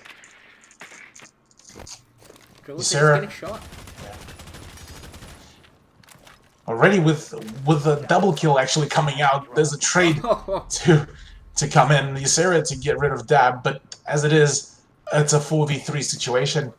And right now, things are looking not as great for Airwolf as it was within the previous round. Yeah, it's looking a lot dicier. Maybe the Montagne is really something that they shouldn't have sixth picked away from. Lunamel's now on the Buck. He's brought the soft reach. He's going to start opening up the floor, but he doesn't have much time to do so. And I'm not sure if they've even got the kitchen hatch open, if they're even going to try for it. Sarah's brought Breach Charges, important piece of utility. You know, either way, even if you're bringing a Buck or if you're not. Jimmy Z, he's going to be holding this motor doorway. It's not a position you want the Maestro to be holding. You might just lose control of the gunfight. Prone position is now very much expected. C4 gets prepped by Edmund once again. And it will collect Speakeasy if he pushes the same way. And I think he is. You can see him right there. The Evil Eye, the C4 goes out. Oh, is it shot out? I don't think I heard it detonate. So yes! Ysera is the one. Good shot. But 30 seconds. Yeah, 30 seconds left to go. Things might be starting to get a little heated up for Airwolf, but as it stands, they don't have a whole lot of ground to play with, and don't have a whole lot of guns to go with. 3v3 situation, but the damage is being dealt quite substantially here. 7 seconds to go. Jimmy on the gun will be getting rid of Coley as well to take out Lunar Metal all up to Speakeasy. He needs to get that double kill in a matter of a few seconds, but he won't. And that is a bit of an unfortunate loss for Airwolf, but a very nice execution for 1-1-2-2. 1122 played it pretty much perfectly as they needed to. They realized, like, well, alright, we gave Aerowolf so much space in the previous round. You know, they got everything set up, they had perfect utility, and they made their way onto the site while we were all distracted. So how do we reduce the number of distractions? Well, we reduce the number of players from the get-go. And how do we do that? We play aggressive. You saw Dabex, he got very aggressive. He got 2 kills before he was traded out. One of them was the hard breach of Hibana, and that forced a lot of the utility off the table. You know, they couldn't get hatches open, and that meant that, yep, you had to pick and choose which walls you got open. Hatches, really great way of forcing the defenders out of position. They couldn't do that, and 1122 helped strong. So perfect plan, perfect execution from 1122. They're not out of this just yet. Certainly not. As after the previous round success, Team 1122 are only 2 rounds away from drawing out against the Aerowolf, which could be quite a feature to pull off if they manage to pull this off. Meanwhile, for Aerowolf, they're only 1 round away from ensuring themselves at least 1 point, only 2 rounds from ensuring those 3 points for themselves. And if they will be able to take those 3 points in a matter of two rounds, this will be a pretty impressive play for them, as they will full-on show us that they're not here to toy around, they're here to grab their, to earn their points, and to keep going with their day. Well, evening. Yeah, they certainly want a good night's sleep after this, because the next time they'll be playing is next Thursday, so they're gonna have to wait a bit more than 7 days to see the Apex champions again. But it's still the first map of this second series over here, and we have just under 30 seconds elapsed over here as we tick down to 2 minutes 30. Speakeasy going to be droning in. It's a very standard hold from Team 1122, so you can see that 1122, despite being from the Challenger League, they have done their homework and they know exactly how to play the game. Now, they might not be playing it perfectly, as you can see by the scoreboard, because they are down 5-3, but they certainly have a good idea of what to do and what to try. Jimmy Z tried the bandit trick that Hysterics himself favors so much. Didn't work out, just like it usually doesn't. And no harm, no foul. He doesn't lose any HP, only loses the wall. Jordan loses a bit of HP. Looking good with 1 minute and 50 seconds on the board. Please tell me that Lunametal is just actually gonna full-on push himself into the shower room and then proceed to just wreak havoc from there. Because right now he's in a prime position to do so, because that castle barricade is still up. There's barely any hazard, I believe, in the shower room. CT And his position could be quite, yeah. CT might be looking to jump, I think, but no. Oh. Yeah. Coley might find someone. Him and Dabex, I'm not sure. I don't see any red outlines, actually. There's one on Repel, far away. That's probably Hysterics on the Hibana. But the fact that he's got 2 defenders tied down is going to really help Aerowolf a lot. And 1122 need to realize that and rotate the defenders back onto the site, because the Montagne is knocking on the site door. There's a castle barricade. That's going to help the Montagne, in fact, actually. And that one isn't. The one on B isn't, but he's, as you said, he's going to go full send it. Into the bathroom he goes. Indeed he goes. As right now only taking a little bit of the damage, and Hysterics is the one to take out Coley. Nice start as the mute is now off the board. 4v5 situation, but 34 seconds left to go. This is cutting a little bit too close for Aerowolf right now. They need to go for that plant, and they need to go for that play. The pre-fire to come out from Ysera will be tagging up just a little bit, that bandit. And Jimmy is in a bit of a peculiar situation. That C4 will be not dishing any damage, but 19 seconds to go. Come on, surely right now this is going to be the play. There's the big play right now with Dab claiming the kill, but CT to take out Lunametal, and it is all into a 2v2 situation. Jordan to pick up this kill on CT. The plant is starting to go down as the cover needs to come out right there. There's the play from Edmund as well, but oh, the trade from Jordan, and the time does run out, unfortunately, for Aerowolf, as Team 1122 clawing their way back even closer. Was a risky plant spot. He tried to protect himself from the construction angle. Unfortunately, he opened himself up to the main stairs angle. Perhaps they might have been better served rotating over into Gym itself, but small margins, and 1-1-2-2 certainly showed that they have the measure of Airwolf in that round. This is the defensive half, obviously, for them, and while they lost one round, they've won the next two, and they are within one of tying things up. Montani is going to be continued to be brought by Lunar Metal, switching away from the Buck again. This time they'll be attacking onto CCTV and Cash, and this is, I think, where I would say the Montani is the strongest, so maybe Airwolf are going to get onto match point this time around. Likely to see him push up from CCTV, up the stairs, garage, all the way, clear out whatever player. We've seen it happen many times. Mentalist, when he was on this team, he has done it as well. Team 1-1-2. Let's see what they can do. Yep. I reckon right now what needs to be done for Airwolf is, like you mentioned, have Airwolf continuously pressure Garage with, say, Zofia, and then have a dual-sided push by Airwolf. Say, attempt to take control of the construction, blow up the construction wall, or better yet, blow up probably the bedroom hallway wall to the west, and start pushing from there and take more of that meaningful ground control, rather than trying to essentially contest almost 3 different angles if the wall into logistics is open. And from there on, Team 1-1-2 seeming to be lacking quite substantially the ability to play on a numerous amount of fronts. So if Airwolf will be able to distract them for long enough, they will be a successful round for them. To be fair, distraction, Hysterics achieved it pretty well just now. They were attacking the gym and bedroom, and Hysterics, yeah, he had 2 defenders tied down, and he even got a kill onto one of them, which was really shocking for me from 1-1-2-2. I did not expect them to be so focused. Yeah, they were successful at the end of the day, but it's still something that I didn't expect to work out in the first place. So, not too bad on that front from Airwolf. It's just that they have other improvements that need to be made. Oh yeah, most definitely.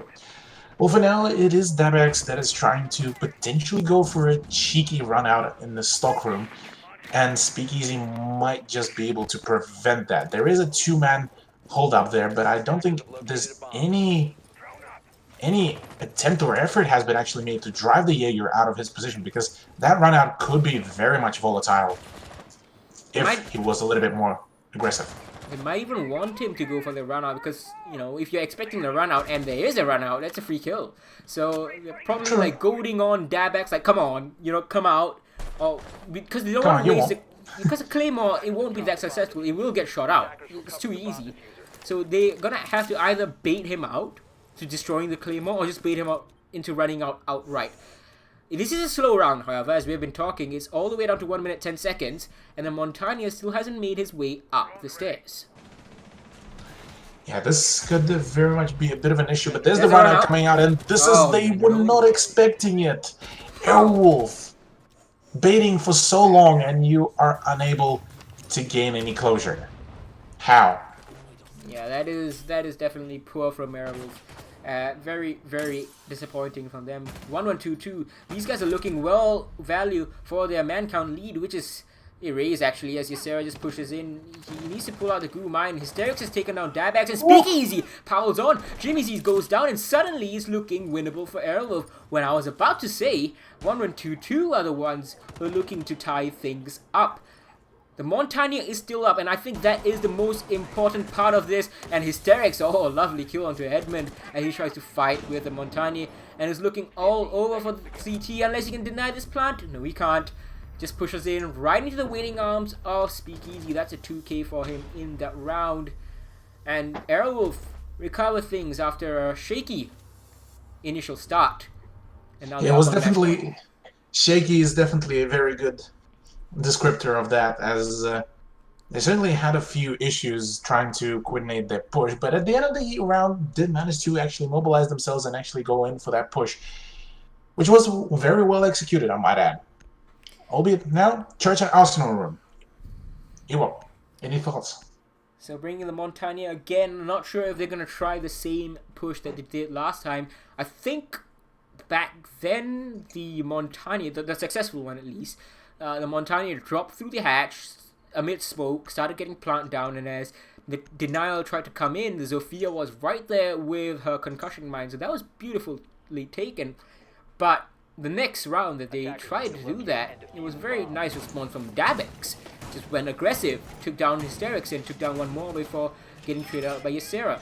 So that the question is, who is going to be able to make the better improvements? Because if it's Aerowolf, then this is over. Team 1122 really needs to come out on top right now, and I think the aggressive way is the way to go. It's a very good strategy, and yes, it relies a bit on luck.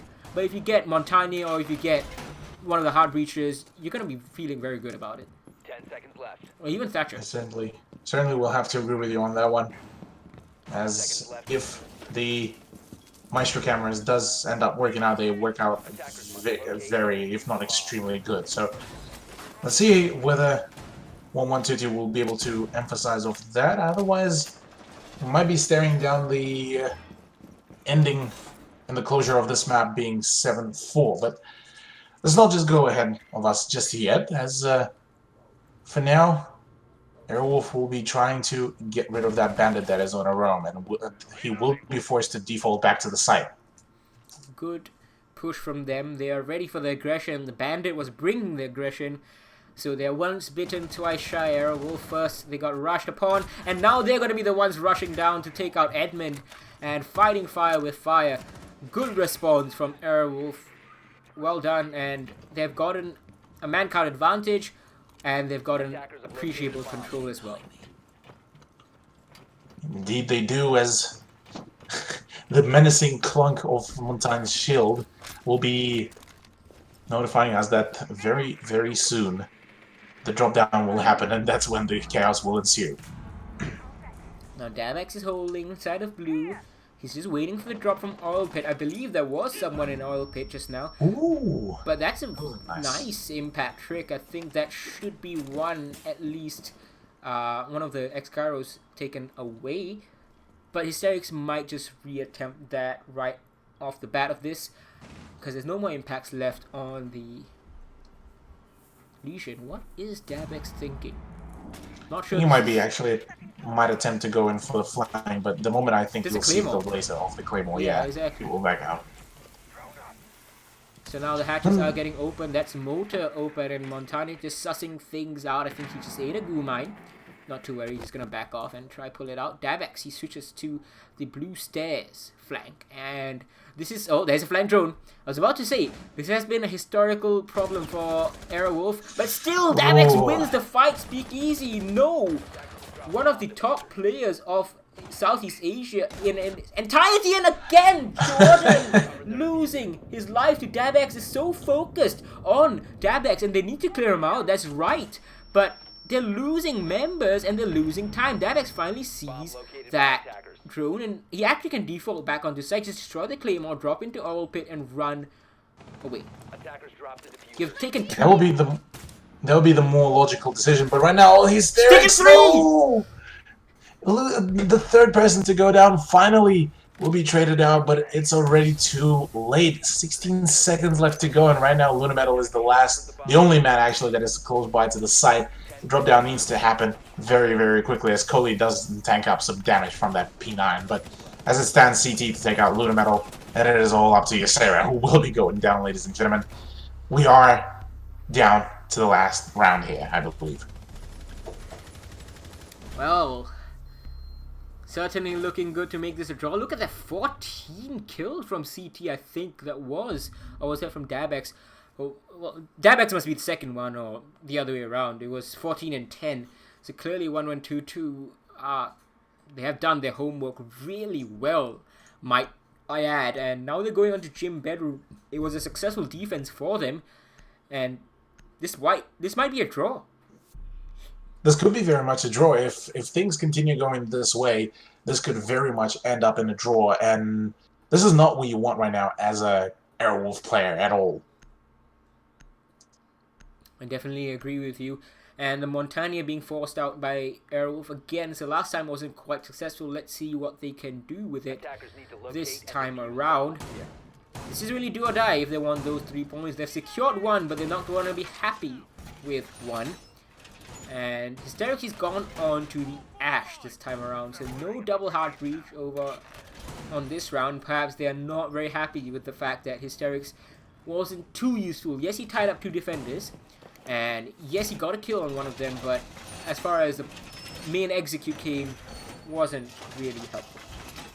Well, the main issue that I see here is the fact that right now for this very side, I don't think they will require a second hard breacher. Really, they need to get as much of the firepower possible. And Hysterics' choice of Ash, probably a little bit hasty, maybe a little bit lacking on the utility side. But as it stands, Ash has one of the best guns in the game at the moment, and honestly, I think for Airwolf, this is one of the better choices, rather.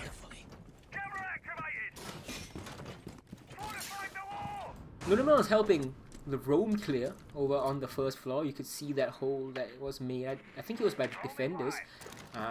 Ysera is too far away to make those holes. So, yep, the aggression being pushed back, and Dabex, now he has been making all the plays happen, really, for Team 1122, and he's right now in an uncontested and most likely unknown position. Cody's solo holding in cash room, and that's not too bad, really. Jimmy Z is going to be trying to get the bandit trick off. He has 2 shock wires, and the second one goes off as well. Nope, he's not even going to attempt it this time. Not even gonna attempt at all.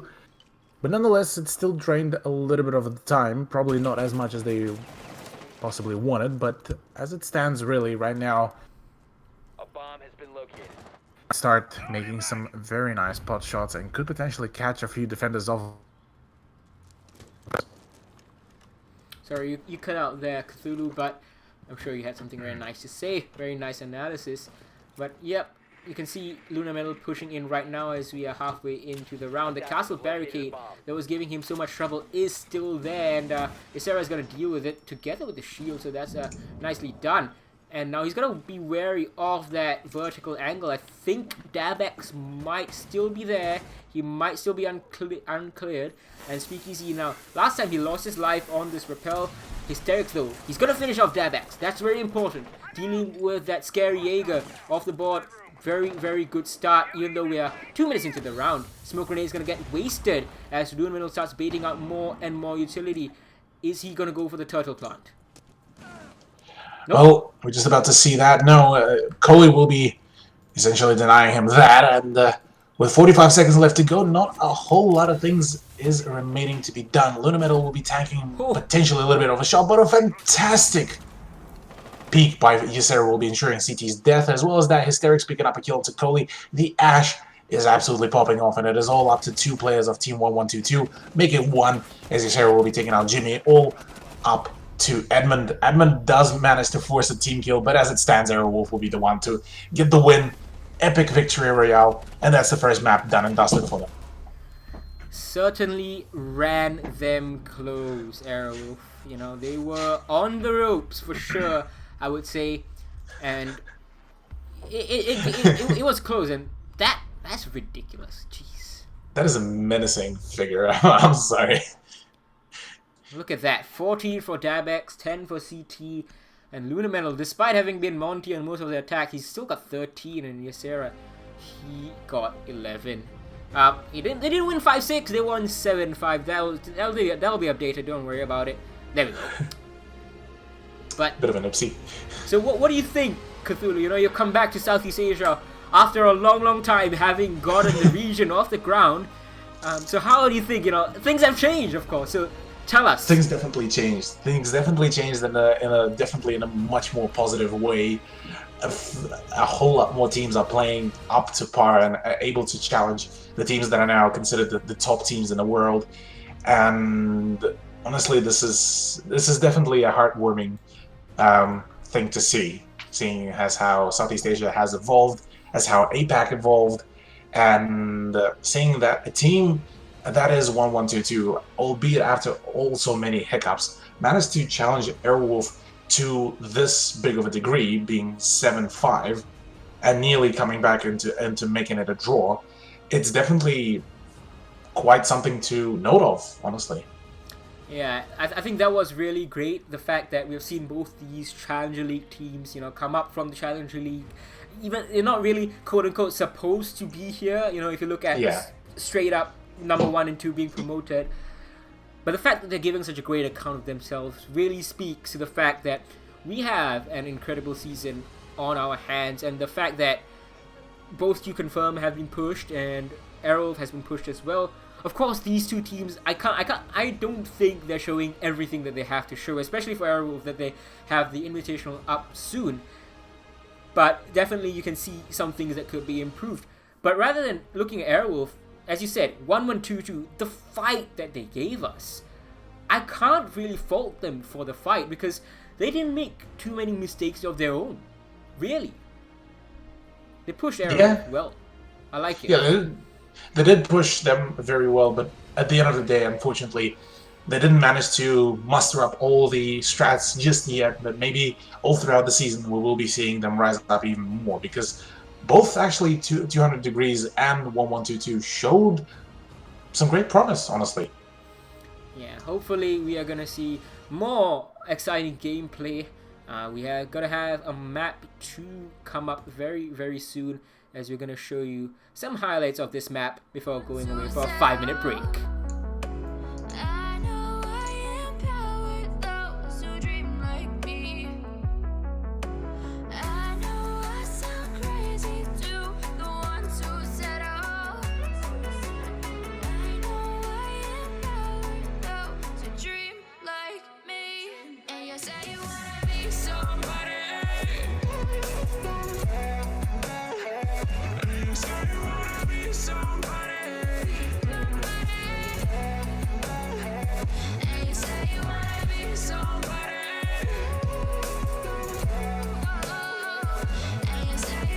be somebody.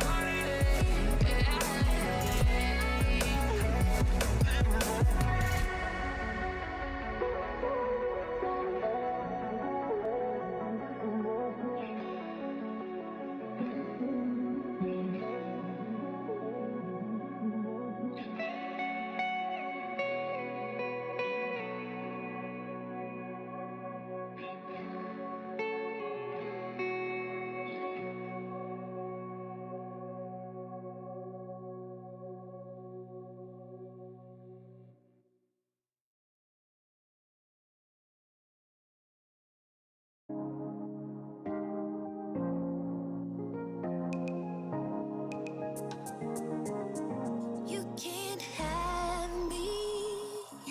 I've seen this mess before, Lord.